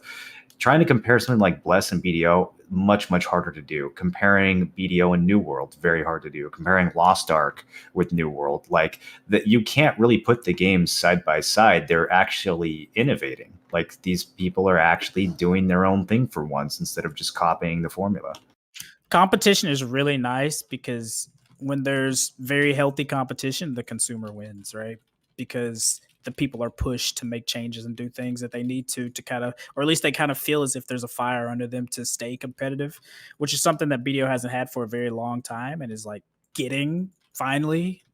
So, I mean, I think it's good, even if it's one of those things where it's like you don't want to play Bless or you don't want to play Final 14. Like, I don't think people should shit on them because it's like if they succeed, your game succeeds too. In theory, right? Like if another MMO that's coming, like for example, I know there's people that are like, haha, New World has 3 skills, lol. Like, okay, cool. You don't have to play it, but you should still want it to succeed for the genre as a whole because as other games that aren't WoW are succeeding, then they show that you don't have to just follow WoW and just do WoW to, you know, make something. So yeah, that's just what I think anyway. They actually, it's very interesting looking at both games because I actually think New World is more complex despite it having a simpler overall aspect. I guess in PvP at the very least. In PvE, I guess Bless Unleashed wins really hard on that category. What games like what I have like everything you? I guess everybody's looking forward to New World the most. Why are people looking forward to New World more than other games right now? It's because of the foundation. New World has the most potential out of any game by far. Like the frustration with New World is how much of that is unseen, right? But I think when you play New World, there's so much fucking possibility with like where that game could go, and I think that's what's making me excited for it. If the game stays in its beta state after launch, it's dead in a month. But if they actually make it into a good game, like the foundation is so solid, that could be a game we play for years. And it's hard to see that with new MMOs. Most new MMOs that I play, I'm like, okay, I see the start, I see the fin, I see how this works. Like with New World, the foundation is so fucking good that like I think it has way more long-term potential if they actualize that, which is, you know, a big if. True.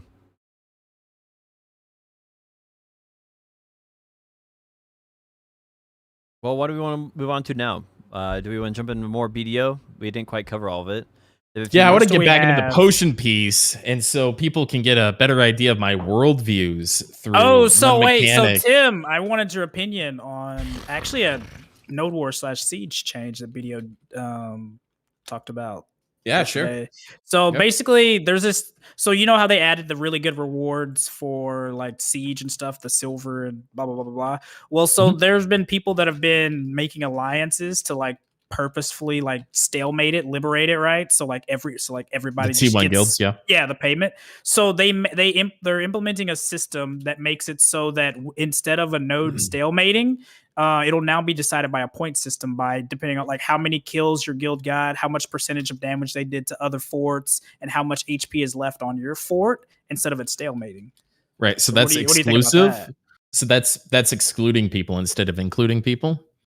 So they there's a I'm being put on the spot, so I don't have like this big articulate answer. No, for this, you're because I good. really haven't thought about it.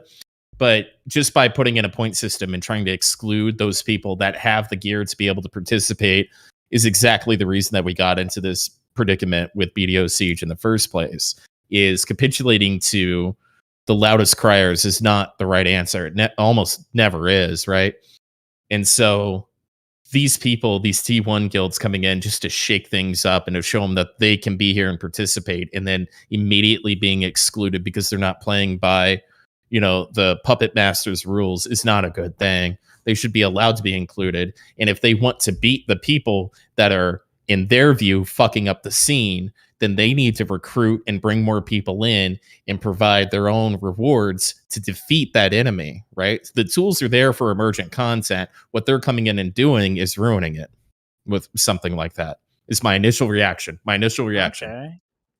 The one thing I think it's going to do More is people. I'm sorry. I had one more thought potion. More people is better than less people. I have lived through every arc of Siege you could possibly imagine. And when there's more people, there's more potential for more fun and more drama, which is what Siege is really about. So when you start like, hey, this is a problem. They're shitting in our sandbox. Well, the Siege scene is filled with cunts in general, right off the rip. So backing them up to exclude other people is a fucked thing to do. Well, see, that's the thing, though. It's not the people that are joining and doing Siege because of the rewards that complained and are causing this change to go through. It's the people that have been doing Siege and it's been the same status quo that it's been for 2 years, and they're like, "Well, these new guys come in and they just zerg us out because we don't want to be in their alliance." Yeah, that's what I'm saying. Yeah, that's what I was saying. Yeah. Yeah. So like that's what I'm saying. I agree. So it's like, so now these guys finally have a place at the table, and they go, fuck you guys, we're gonna shit all over your stuff. And instead of them getting more people together to combat that, they cry about it and get the developers to save them. Weak and bad. One thing that is interesting about this is that they made the buildings way more points. Like even like little walls and stuff, they give you points. So I think what's going to end up happening is you're just going to have two bases put beside each other, and people are just going to kill each other's buildings over and over again. And it's just going to be win trading, but they're just changing the format. They're just changing the problem from one thing to another, right? They're making win trading a mechanic instead of actually having to politic it. Win trading politics wise is fine because you can do something about it. But like setting up bases and like abusing mechanics that are put in there because you cried louder than the other guys that are just coming in to shit on your stuff because you're cunts is a completely different thing. You still lose if your fort gets destroyed, right? So like the point system will just exist between the alliance who wins regardless. Yeah, the point system is put in place so that like there will be a winner regardless, even if an alliance is there trying to stalemate the node. The guild that has the most points in the point system will get it. So it's like there will always be a winner. Why does this nerf T1 guilds then? They can still come, bring their alliance, kill the big guilds, and then it's just going to determine what happens after that, right? We'll have to see how people play out the strategies to see how it'll work. And they also haven't stated what the silver reward is going to be for other people in terms of points, because the way it is currently, if the node gets stable or stalemated, everybody's there gets like 500 mil. So it's like that's the reason why that they were those alliances that were wanting to stalemate the nodes, right? So that everybody can just grab some fat money and just. I love that, man. If people don't like it, they should get their friends together, get their old friends together, people who quit. Or, maybe empower some smaller guilds to be, on your side and go to battle with those people that want to or are trying to stalemate or whatever the case is. Deal with it with the way that it is. There's nothing wrong. There's nothing happening that they shouldn't be able to deal with. Right. I mean, I agree. I mean, it's been hilarious for the last week seeing these fucking Siege members just complaining and whining about getting wiped out by nobody. Well, that's T1 what they do guilds. best. Like, it's hilarious. It's been That's Whining two, and that's two complaining is separate what they do issues, best. though. I mean, I think you guys are going a little hard because you dislike the siege guilds, and I'm all in favor of mechanics that fuck over siege guilds. But at the same time, I don't think it's interesting for the system to incentivize 4 guilds sitting there AFK in their base so that they can all get a payout. Like, they should have to fight after, and if they still want to ally and take out the siege guilds, fine. Like, this doesn't prevent that from happening, right? But after that happens, there should be some reason why your alliance splits up and kills each other, and an actual winner is determined. Like, that's for sure. that's If how you have a T1s used to suggestion. go. Well, that's how we used to script T1s, right? It would start as a 4v4, and it would go down to 3v3, and then like if your team won, then your 4 would split into 2s, and you would 2v2, and then whoever won that would split, and you would 1v1. Like, so we would make it so that the fights were interesting. So the mechanics should be doing that in a way that like the players aren't forced to script the content themselves. And if the mechanics are incentivizing people to not fight because that's the biggest payout, then that's like, I feel like that's too much of an uphill for the players to have to overcome with their own rules.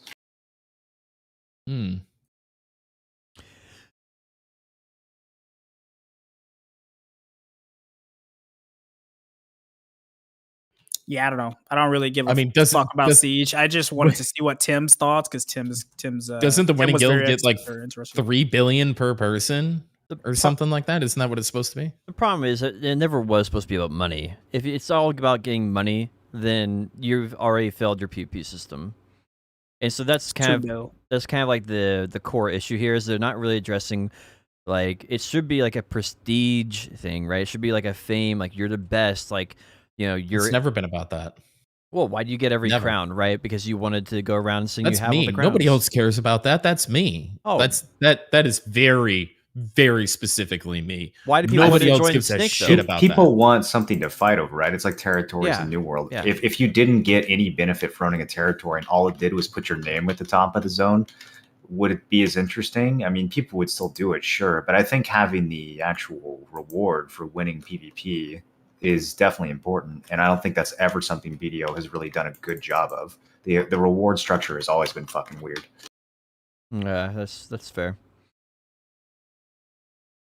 So I don't know. That's just off the rip. That's my thought process is, you know, I think the changes in the gear capping and stuff like that is going to make it more interesting and bring in, you know, different competition. And yeah, dude, I think they should solve it. There's been more guilds dropping in the past like 3 weeks since they added that change than I've ever seen in a while, like a long time. Well, the thing is, like, there has, like, I think going back to the core, right? There has to be consequences and rewards, and the reward is good enough, I guess, but the consequences aren't. So there should be some type of consequence for stalemating, right? Well, hold on. Okay, for stalemating, you want a consequence for stalemating? Because it costs 1 billion silver to drop in Siege now, which for a T1 guild, no. That's a lot for a T1 guild. You just go farm some sea monsters and get a bill from that. Absolutely that's not. Way too high of a cost. Farming sea Absolutely monsters? not. No. So that's why they're trying to like bleed these guys out. They think it's not going to last or whatever the case is, because if they don't get their way, they don't get half their investment back, which 500 bill T1 guilds can swallow. Most T1 guilds can swallow. But a bill and they get nothing back, that's the disincentivization that they should have that's already in place, right? That is what they should have done a long ass time ago. People are dropping dead drops and shit because it only costs nothing, especially after they changed the worker things. So these guys are getting a coalition together to fuck with the Siege guilds because they've got the gear, because now they're suddenly in competition because they don't have to have 700 gear score, cheat and pay to win to be competitive. And now they're sticking it to these guys. And I think that's fine. And it's not because of my predisposition of disliking Siege guilds. I fucking love Siege guilds. I loved being in one. I loved running one. I loved everything about it. But the fact that the first time it doesn't go exactly the way that they want, they start squealing, crying, and looking for a different way out outside of things that are already set up to protect them. These guys want to do this, and it's penalizing their own guilds to do it. That is 100% fine. Because if Why they does don't get that this- stalemate, they go broke. So why does this mechanic help the like incumbent siege guilds? That's what I'm not getting. Oh, I don't know if it does. And I don't think we will know until it's played out a few times. So I The don't. point system? They'll just yeah, farm each don't- other. They're way don't- better at that stuff than the T1. The T1 guilds are But just they, dropping if, it. only if they don't get knocked out, though, right? If they get knocked out, they still lose. Do they still get the points if their fort is destroyed? That'd be If weird. not, then I That'd be mean, weird. if they lose, they lose, right? If they get zerged by T1 guilds, then they get zerged by T1 guilds. It doesn't. Make Yeah, any so the difference. point system they put in is just there for like once time runs out and it's stalemated, it will award a winner based on the point system. It's not. It's So- it's yeah. So, if So you're it'll knocked out, help you're the out. siege guild if they manage to stay alive against the alliance, and the siege guild plus the alliance stalemate together. But it doesn't do anything for the siege guild if the alliance just stalemates with the alliance. Interesting. I think that's probably a good change. It basically guarantees a winner, and I think that's probably a good thing. Fuck that. Fuck no. Oh my god. Dude, some of the best sieges ever were the ones that stalemated. The ones where I was hosting the podcast and we all sat there in Serendia watching these two guilds just battle it out back and forth, and then it stalemated, right? It was Balanos had a winner, Galfion, Medea, Valencia, they all had a winner, but these two fucking random ass guilds just had a 4-hour fucking brawl, right? And for it to go to some fucking judge point system and it not just be what it is, and then that creates emergent content for next week, where now it's a double payout on the territory. Let's see how many people are going to go back. Are they going to run it back? Are they going to bring more? You know, there's so many storylines that can come out of that. To bring it to some fucking point system. I don't Yeah, think so. I agree. I think the point What? system is like I actually do think it's a lot more boring for it to go to points because some of the best sieges or even like node wars that I can remember are when we were like surviving with 3% health against 4 guilds and trying to figure out like if that was just going to go to points, then I mean, yeah, we would win because of kills, I guess. But like the whole fight would have played out differently. They wouldn't have been like throwing themselves at our fort to begin with because the system would have said to go feed each other rather than to try to, 4v1 our fort down.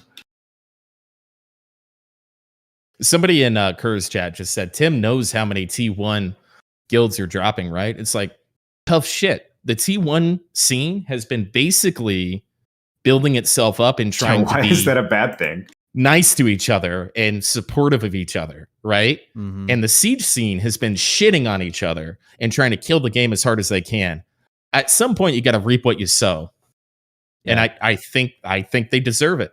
Well, honestly, the reason all those tier 1 guilds are there is because literally the siege guilds went to tier 4s, kicked everybody off tier 4s, then went to tier 3s, kicked everybody off tier 3s, then went to tier 2s and kicked everybody out tier 2s. So then and they complained, well, there's no way to play with. That's not how that worked, but the sentiment's there, right? I understand, but they basically just keep trying to kill. They instead of like saying good fight, they want to kill the guild that they're fighting. Instead of, oh, good fight, thanks for showing up, right? They'll say that, but they don't mean it because in the back Discord, right, in the DMs, it's all toxic, racist, doxing. I mean, bullshit. even in white chat, it was toxic. Like there were so many sieges that Yep. we were in where as soon as the fort died, white chat just exploded with like some really toxic shit. And, about like people just stopped logging in after seeing that enough times. Like nobody likes losing, but nobody also like it's worse to lose to a bunch of people who are gonna like, drop racial slurs in chat or just like, I don't know. There's a whole like just the sportsmanship in that game was egregiously low. And so the fact that there's a bunch of T1 guilds who actually are attempting to enjoy the game and have fun and grow the community rather than shrink it are now having some success. That's a problem. Why is that a problem? right. Yeah. One thing I want to make clear is that my perspective on this is one like a third party, someone who plays the game a lot, but as a third party. And so it's nice having your guys' insight into this as more because you guys are a lot more close to the source on that, right? Yeah, that's the only reason I cut you off when you did the T4 Yeah. 3 Yeah, 2 1. I think it's like, I think it's very fair. I get that, but like this is how it actually works. Yeah, that's very fair. No, I appreciate your perspective. And 100%. that's what you should do too, right? Because otherwise, it's Yeah. misinformation, right? Like, I don't want to give you too much rope to hang yourself with. appreciate it. Yeah, good question, Kurt. Damn. So more quality life changes, and we can see what our conversations we spur along the way. They're adding AMD FSR, which is something like fidelity. It's Awesome. basically It looks amazing. Yeah, for what people who don't know what that is, that's basically they upscale your game and make it run at higher FPS, but to your eye, it looks very similar. If you look at maybe some little distant tree or something like that, maybe you'll notice something that's slightly different. It basically allows you to run at higher FPS at your current resolution, or run the game at a higher resolution that you previously play at, and have relatively similar FPS. There were some benchmark videos that people have done on the FSR that when it was at to Global Labs last week, and a lot of the cases they were gaining like 40 or 50 FPS just by switching over to the FSR. Mm-hmm. And I don't really you explained it pretty well, because like I didn't really understood like what sense it or how it really worked, but like it's a huge performance increase for anybody that has a 10 series plus card, and there's a couple of the AMD parts on there, but I'm not too well. It works with NVIDIA and AMD, which is really, really cool. I'm trying to think what the other thing I was going to say about it was. The benchmark that I saw, it went from 27 FPS in a city, and during gameplay up to around 80 FPS. So that's about 250% FPS increase for very little fidelity decrease. And so I think almost everybody's probably going to use that. Yeah, even on a 1440 monitor, he also experienced like a 40 FPS increase, which was pretty interesting to see. Mm-hmm. With AMD become more popular, like having support for it, even though I would fucking rather pour milk in my computer than ever buy an AMD product. There's other people out there that don't feel that way, and having support for, there's always been an abundance of support for NVIDIA, and there's not enough for AMD. So anything we can do to help the AMD homies out, I'm all for, man. Well, what happened it should with be this? A split. Sorry, go ahead. Oh yeah, what happened with this is that AMD developed this technology because NVIDIA has one, but it's DSLR, and it's like you can't use it on AMD products. So AMD developed one that can be used with AMD products and NVIDIA products. It can be used with both. And so that's why they're implementing that version, because both graphic card users can benefit from it. So what a good idea. Yeah. Well, DLSS can only be used on certain programs too, right? So like every couple of weeks they'll come out with a game and they'll put it on their Twitter and be like, hey, look, double your FPS. But that's interesting that AMD is developing one that can be used on both platforms.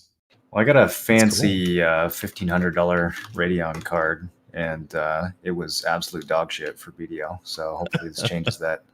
Like literally my last gen. No, I got rid of it after 2 weeks. It was noticeably worse than the last gen. Like I have a 2070 right now that I just borrowed from a friend. It was way better than the new top of the line AMD card that had just came out. That was really weird.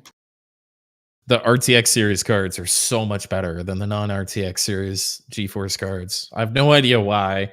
Just the architecture difference is so huge. It's like going from the 5 and 6,000 series Intels to 7 and 8. There's just like a huge difference between them, and just how smooth things run. Still rocking my tried and true 1080 Ti, dude. I'm probably gonna have this thing until it breaks at this point. I don't feel the need to buy a new card now that I'm not playing BDO. That was literally the only game that I felt the need to spend thousands of dollars on hardware for. I don't even I feel like my 2070 is fine for everything else coming out. Who can even afford to buy a new card nowadays? The fuck, dude? So I actually noticed that when I went from, I had two 1080 Ti's, and I went from that to one hybrid cooled 2080 Ti. And when I run games, like when I ran BDO or any game for that matter on lower settings, I actually get worse performance than when I put it on higher settings. So that was kind of a weird change.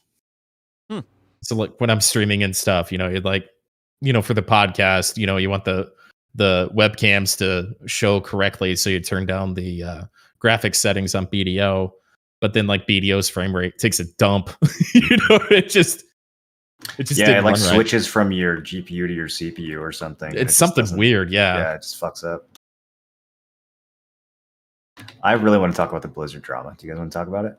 Sure. Let me go through the rest of these little things real quick. Okay, we got more. Yeah, they have in BDO they added another quality of life change where you can kill 3,000 of anything, and you can get your pink crescent ring quest done.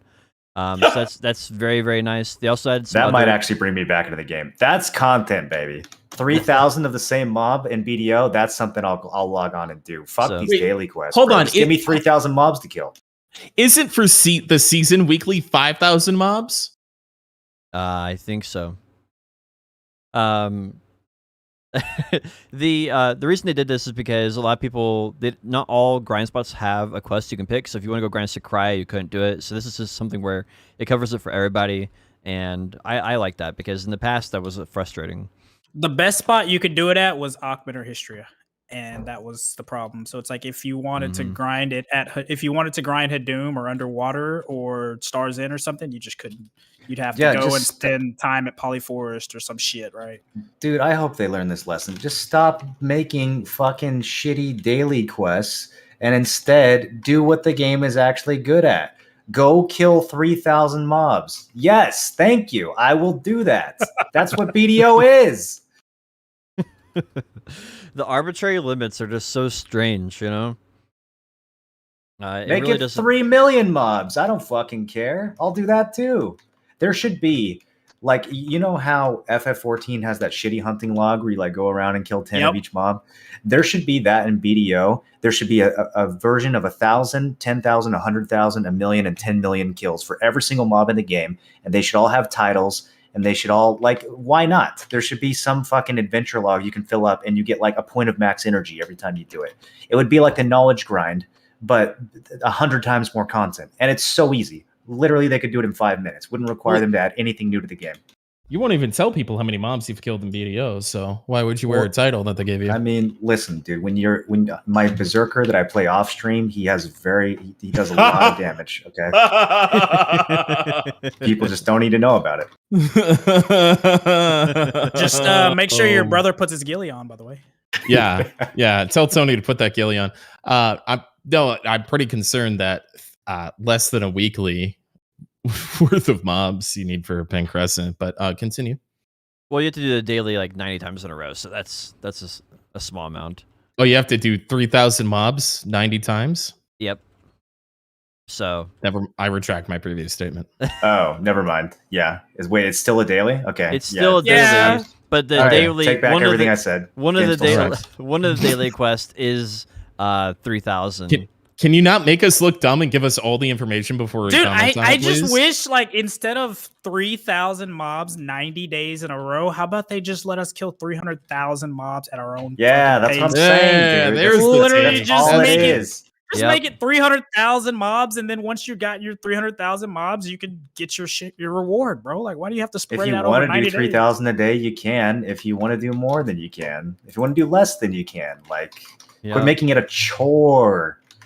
Can we have a failsafe in case I get sick and I can't make it for all 90 days? I can still have some days. All right, what's next on the list, Potion? World of Warcraft. You can't name in-game characters after workers anymore. So I actually can't decide how I feel about this, which is why I wanted to discuss it on the podcast. So obviously, I think them saying that they can never name a character after anyone ever again, that feels ridiculous to me. Like, really, you have such little faith in your workforce that you can't anticipate where the next sexual assault scandal is coming from. So you just can't ever name an item after a person anymore. That's a little weird. No. But the overall, like, taking the name of a character who has gotten ousted from the company and changing it, I don't know, dude. Like, what do you guys think about that? I think it's the whole thing with Twitch Pog again. It's the PogChamp thing? Yeah. Yeah, I mean, McCree's offense was a little bit worse than Mr. PogChamp, but it's kind of the same thing. Well, I mean, the underlying argument of that is like... Wait, what happened? Hold on, what happened? happened? Person did something bad, and because of that, we're going to remove our company's association in all forms and formats, even if the players don't like it. Wait, did the McCree guy do something bad and that was his real name or something? I think he grabbed some ass. I don't know the details, but those are the allegations. I think he's gone from the company, and all references to him are being McCree after him? Yeah, so they're gonna rename the character McCree because the real life McCree is an ass grabber. Why can't the Okay. in-game McCree be an ass grabber? Allegedly an ass grabber. I don't know if it's been proven or not, but yeah. Okay, I gotta ignore that potion. I completely agree with this. They should never name a character off a real life person just right off the What? rip. No. Staff of Jordan? You want to rename it? Staff of Bill Jackson. Who cares? The item, the character makes the character, not the name. The name doesn't matter. The embodiments of what that is makes the name, not vice versa. The name McCree did not make the character McCree. That's just what they named it. It could have been named Philip, and he still would have been, it's 12 o'clock, and done that whole thing and would have been just fine. They don't have so to there attach can't be it. any reference to the creators of the game inside of the game? That's what you agree with that? No, I don't think you should avoid it. I don't think it makes any sense. Why would you do that to yourself? We're human beings. Everybody fucks up. You don't know if you hire somebody. Hey, how are you doing, Moreland? Oh, I'm doing great. So- hey, have you ever grabbed some pussy? No, I would never do anything like that. Great. Oh my God, you're a great developer. Thanks for all the work. Appreciate it. We're gonna name a character out of you. Cool. Well, I've been secretly grabbing pussy all as often as I can. Well, shit. Now we have to rename this character because that's bad luck. Like, why would you do that? You don't know these people. They're employees. Why would you do that, dude? But people have been doing this since All right. the dawn of time with their creative endeavors, and it's only just now a problem, and only with this company. So this is why I would say, if you're naming a character, you don't name it after like Hitler, right? You don't do that because you know that's a bad person. Right, but if you name it after a person, how dare you? Listen, insult my Grim Dawn characters? Basically my thought on this is like, if you don't know the person's a bad person, then once the character is created, it's no longer an embodiment, like you said, of the person anymore. It's an embodiment of what that character is in the game. So it doesn't matter what the name is, because the name is no longer associated in the player's mind to the person in the studio, right? Because the player doesn't. I don't know that. I didn't know McCree was named after. I had no awareness that he was named. I wouldn't change the name. I wouldn't change the name. Yeah, I wouldn't name them after people moving forward. Not to bring this back up. Moving forward, I wouldn't name them after employees, especially when you have such a terrible culture in your company. And I think that's good practice just to cover your own ass. But I don't think they had to change McCree. I don't think they had to change the name. Dude. What kind of internal working structure do you have where you can't trust your developers to not grab pussy at the water cooler, bro? That's what I'm saying, dude. Like, is it really that hard? Yeah, it is. What is the internal? You don't know these structure of people. that You company, don't know bro? people that you hire. You have no idea what they do in their off time. McCree, he was at the company for like a decade, wasn't he? He could walk out the door and rape a dozen women every night, and they have no idea. For 2 weeks. All right, well, that's They're a little not different naming than characters after new employees who just showed up. They're naming characters after staples of the company who have been there for a long time. And they're saying that they cannot do that anymore because it's too fucking risky.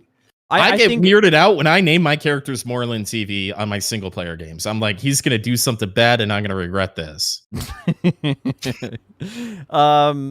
I think it's totally fine to name characters after employees. I think that's totally fine. I have no problem with that personally. Okay, good. Yeah, I think that's. I mean, and like, I don't think they should rename McCree. Like, just because because of IRL McCree, a bad guy now, right? Has bad moral code. Does that mean that like all of a sudden the McCree in the game has bad moral code? Like, no, there's no association past from the original head nod, right? Now, if the player base made a shout out saying, hey, we want this removed, then I would remove it based on the player base feedback and what their intention is. But I would never remove it based on like a company agenda or like anything like that. I just don't think it's right. Like, it only matters if the players care. All jokes aside, I don't think they should change the name or anything like that, right? It perpetuates cancel culture, which I don't like at all. It's so trigger happy, you know what I mean? And so I think this is a perpetuation of that. But when you have it in the optics of Blizzard, right, they really can't handle any more of this stuff. So maybe they have to. But McCree is completely. It's been out for so. How long's Overwatch been out? 8 years or something. I've been banned from it for 2. So the optics of it, right? They had to do it. I understand that. But McCree is McCree within itself, and so many of us didn't know that it was named after the guy that voiced it, or was it, or whatever the case was. And so I don't think that really has any basis towards it. But because they're in the position that they're in, they have to do it, right? But moving forward, I just think you can be, again, all jokes aside, I think you could be more original than naming a character after an actor or the person that it really is, and just like immerse yourself in the game that you're developing and come up with a vision, and not have to nod your head to people that are well paid and famous for doing their work. They've got enough of a nod. Like, create your world, have a vision, and be ballsy about it. And then if shit happens, and don't capitulate to cancel culture unless you're Blizzard and you're going through what you're going through. Well, I think even in Blizzard's case, I was still, if I was like someone in charge, I still want to change the name. I want to change the name. I want to capitulate. I want to, because it only, and that could be the answer. It only matters if the players, because ultimately the players equal income, and if the players are not upset about it, they like the name McCree, and they're like, well, fuck the real life McCree dude, but we like McCree in the game, like, well, it's fine, right? I don't know. What if his name was Cosby? It's such a weird. Would you leave that in? Yeah, I would still leave that in. You would have a character named Cosby in your game? It really just comes down to what the customer cares about. Because the customer ultimately equals revenue, which then, if you have good revenue, then your investors will eventually buy your stock again. So you'd have Bill Cosby and O.J. Simpson in the same video game. Like I said, it comes down to the player base. Like, if the player base said, no, we don't want this, we want this removed, right? And that was a voice that was being heard, and I don't know what measuring stick you use. As with I just wanted something to occur on that. As with all Twitter outrage, 99% of people don't give a shit. None of the players are ever, like, he could be a fucking serial killer and the player base wouldn't care. So I don't know if like leaving it to the player base is really the. I think it's a case by case thing, right? Like, I think they shouldn't stop naming stuff after people just because they're scared that those people will eventually do something bad. I think that's like not really a good way to go. It kind of perpetuates this walking on eggshell kind of like practices. But at the same time, I do think it's fine to remove shit if at all something happens, but it just depends on the situation, right? For example, it's like, okay, like Pog, right? Like Pog on Twitch has transcended the person. Right, because it's like at this point, most people don't even know who the fuck the guy was. Right, I never knew who he was before Twitch changed it, and exactly. then I went and read all of his toxic Twitter posts that he got in trouble for. Exactly, right. So it's like Pog transcended what it was supposed to be, but then it's like you go and you think about something like, I don't know, like fucking people removing like Civil War statues and shit, right? Where it's like, well, people should be able to remove something like retroactively, but I don't think you should not put some. Like, how do we keep going back to this? Wait, what? But yeah, point in case is, I think that the thing that is when it's named after someone, it can transcend the person that it's named after. Right. That was the like point I was trying to make. That's basically what I'm saying. I guess it becomes that doesn't mean thing, you can't its own entity. remove it. Yeah, but the person, I guess that. To tie that back into what I was saying a little bit, is I agree with that, and I think that is determined by the user base, right? Because Pog has just transcended its original like intention, right, of it being a person from the company a long time ago, and that was determined by the community. So if the community of Overwatch said, "Hey, we need this removed," and then you remove it, and if it and then wait. Are you saying Pog's removal was determined by the community? Is that what you just said? No, I'm saying that the community should decide why it has transcended its original like connection to the person, right? The community would decide that, because that's what I'd say. Everybody wants Pog back, right? Despite what the guy said, they happened to stumble across a really good replacement for it, which was already another emote, but.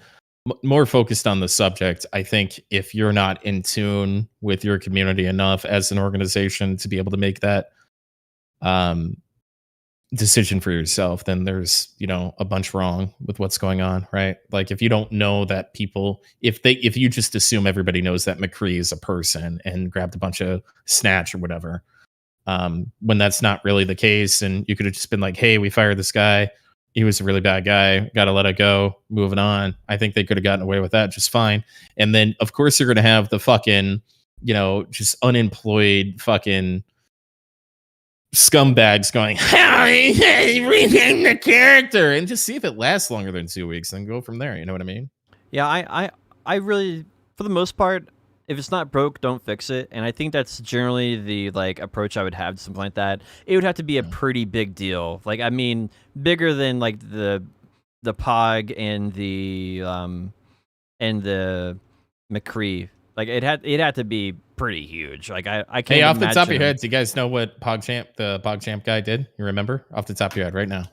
Yeah, it was like really vague. It took me a while to figure out what he was even in trouble for. He said something that was like a little Alex Jonesy, but Was he do you remember? Was he the one that was agreeing with the whole Capitol storming thing? Because there was That's it. one that was he it, didn't- right? He didn't agree. He didn't even really agree with it. He just said Yeah, he did. Yeah, he did. He agreed We're gonna with have it. to rehash Well, this. anyway, the point of this original thing is like, let's go around and everybody say like, do you think this is something that generally companies should do more often, is remove names, or less? And mine is obviously less. What do you guys think? I think it's bad practice in general for the reasons I stated before, but definitely less. I think capitulating to the mob is bad for game development, bad for optics, and bad for everything. I do think there's degrees of it, right? Like saying something that's, a little bit too right wing on Twitter versus actually physically assaulting someone in real life, kind of That's different, levels of crime there. And, I think there's some people who have clearly done things that are bad enough that you wouldn't want any reference to them ever in your game again.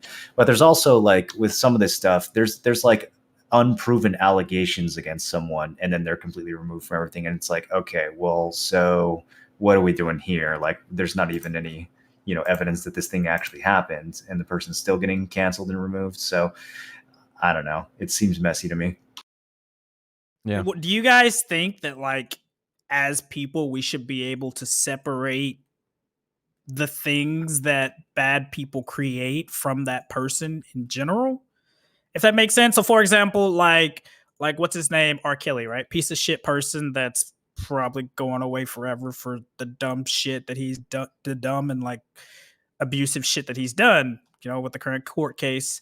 But it's but he's made some of the most, beautiful Prolific music. Yeah, Yep. in the last X amount of years. So it's do you think we as people should be able to separate the person from the product, right? Separate the person from the creation. Yeah. So I'd actually like to start with that, even though as a cis white male, I feel like my opinion probably matters a little bit lower than most God, about are you this. being unironic I'm right now? serious. Are No, you I'm being unironic I'm right serious. now? So You're I think causing me physical pain. I'm sorry, but I do feel that my opinion on this matters less because of that. Because think of your immutable characteristics. Yikes, dude. Yes. Bad Yeah. take. No, I agree. I'm not happy about it, but that just seems to be the way that it is. I think that if somebody really enjoys R. Kelly, or who's the guy from House of Cards, Kevin Spacey, or Louis C.K., or Harvey Louis didn't Weinstein's even do movies. anything. Right, Don't I group know. Louis I know, in with those I know, other people. I know, Oh, I know, poor I know, Louis, I know, dude. I know. But anybody who had these serious allegations and you really like their content, I think you should, when you watch it, you should just in your head go, "This was a bad person." Right? This was a bad person. You should really just take a second to go, "This person sucks." Michael Jackson, whoever. But the content that they create does something for you. If it does something for you, if it helps you, if it makes you feel something, if it does something for you, then, continue to enjoy it. I have a tough time with that. I generally try to stay away from content that these people do, but I find myself going to it, and I say to myself, actively in my head. These were bad people. They're shitty. But fuck, this is a good comedy or whatever the case is, or a good movie. All right. I mean, That's a really isn't strong all point. art made by bad people? So I guess what I would say to that is I think the idea of everyone being able to make up their own mind is the most important thing there. That's the very, very most important thing, because what is offensive to Tim might not be the same offensive to me. And what is offensive to Kerr might also not be offensive to the other three of us. And so that there is the key. Everybody should be able to make up their own mind and determine their own mind of what they are offended of and to what degree they are offended. Because if we don't do that, right, on every individual topic, then you cease to be an individual. You're just groupthink, right? You're just Part of a hive. Right? And I think it's very, very important for everybody to think individually and come to their own conclusions on those topics. And they should not be the same in most cases. And if they happen to be the same, that's fine. And also not to discourage other people's opinions either if they are different. You know, if something's far left or far right or something like that, and you don't agree on the stream points, you might have to come to agree to disagree, or find a logical argument to convince the other person, which is rare. Usually people have to come to those conclusions themselves or watch a YouTube video on a subject they're already interested in. So I think expressing the canceling someone over expressing a different opinion, even if it's an extreme opinion, that's one thing. Canceling someone over like an actual real life crime, I still feel like is another thing, right? So, well, I don't know. For me, it kind of comes down to what did this guy actually do? That's why I'm saying that it's like it's a case by case basis. I don't think there's like a broad stroke to it, right? Where it's like it shouldn't be. It's like, for example, there was a thing where like a while ago, this country singer Morgan Wallace dropped the N-bomb in a video somebody was recording. He like called somebody the hard R, and it like kind of blew up or whatever. And it's like, well, it's like, like that's different from someone who is accused and convicted of like kidnapping and raping women, right? Well, it's like there's different levels and degrees to things. And all right. Well, here's an example. All right. So let's say you had someone break into your house and you were traumatized by that. Someone break into your house, they robbed you, you were there, and you literally just can't sleep at night anymore because of that. You would have a completely different standard for people who rob people and broke into people's houses than anyone else. And that's where it comes down to your each individual judgment, and why cancel culture is not very healthy, because it's taking away the thought of each individual person, like what they would do, right? We're supposed to have different responses, right? Like for me, I wouldn't remove somebody's name, right, from a video game. I would basically almost never do it. I won't say never, but I can't imagine any scenario where I'd do that. And so for someone else, they have different standards, and that's totally fine if they think that, yeah, our standard, we keep a very strict policy on this. We're going to remove their name. We don't want to be associated at all. And I think that's totally fine if they want to do that. My problem is when there's an entire culture of that happening, because it's the thing to do, and people aren't making choices on their own volition anymore. That's where I think it's the. What a good take. What a good take. I like that a lot. Well, this is clearly coming from like a corporate risk mitigation standpoint, right? I mean, sure. It's not like this is the result of the company getting too big and unmanageable and having too many scandals. Like this isn't, I doubt that the employees have come together and said, hey, we never want to name anything after each other ever again. Like we can't have any tributes to our friends and coworkers in our games. I don't think that's where it's coming from. I'm pretty sure it's coming from someone at the top who's like, holy shit, can you guys just stop? Like, can you just stop doing everything with any level of risk, please? Like, I think that's where it's coming from. Yeah. I'm more interested on your guys' individual takes, because the company side of that's I think pretty black and white. You know, it's very obvious their intentions. Whoa! Oh, that was supposed to be a black and white joke? I just said whoa. Haha. I hate to do this. I've never done this before. I have a small personal emergency I have to tend to. I got to cut out a little early, so I'm sorry I can't do the outros. Do we have anything else we can just wrap up Yeah, here. we can wrap up. Yeah. we Are can you cut. sure? Yeah. Okay. All right. What episode was it? 58, right? That's a doozy. This was a doozy of episode 58. I wish we could go on a little bit longer, but I don't know. We'd probably all get canceled if we did. Thank you guys so much for listening. We're normally live 3 p.m. Eastern. That's 12 Pacific on Fridays, but sometimes we do it on Saturdays, as we're 4 individuals who have our own lives. Live is Moreland TV and Kerr on Twitch. And then if you want to catch us afterwards, that's going to be on Potion Shop's YouTube and our Spotify.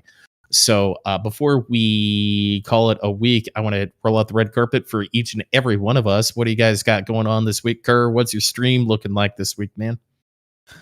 My stream's gonna be a little weird this week. I'm moving to a new place sometime this weekend, and I'm not 100% sure what the internet is like there yet. So I'll be kind of fleshing that out within the next couple of days.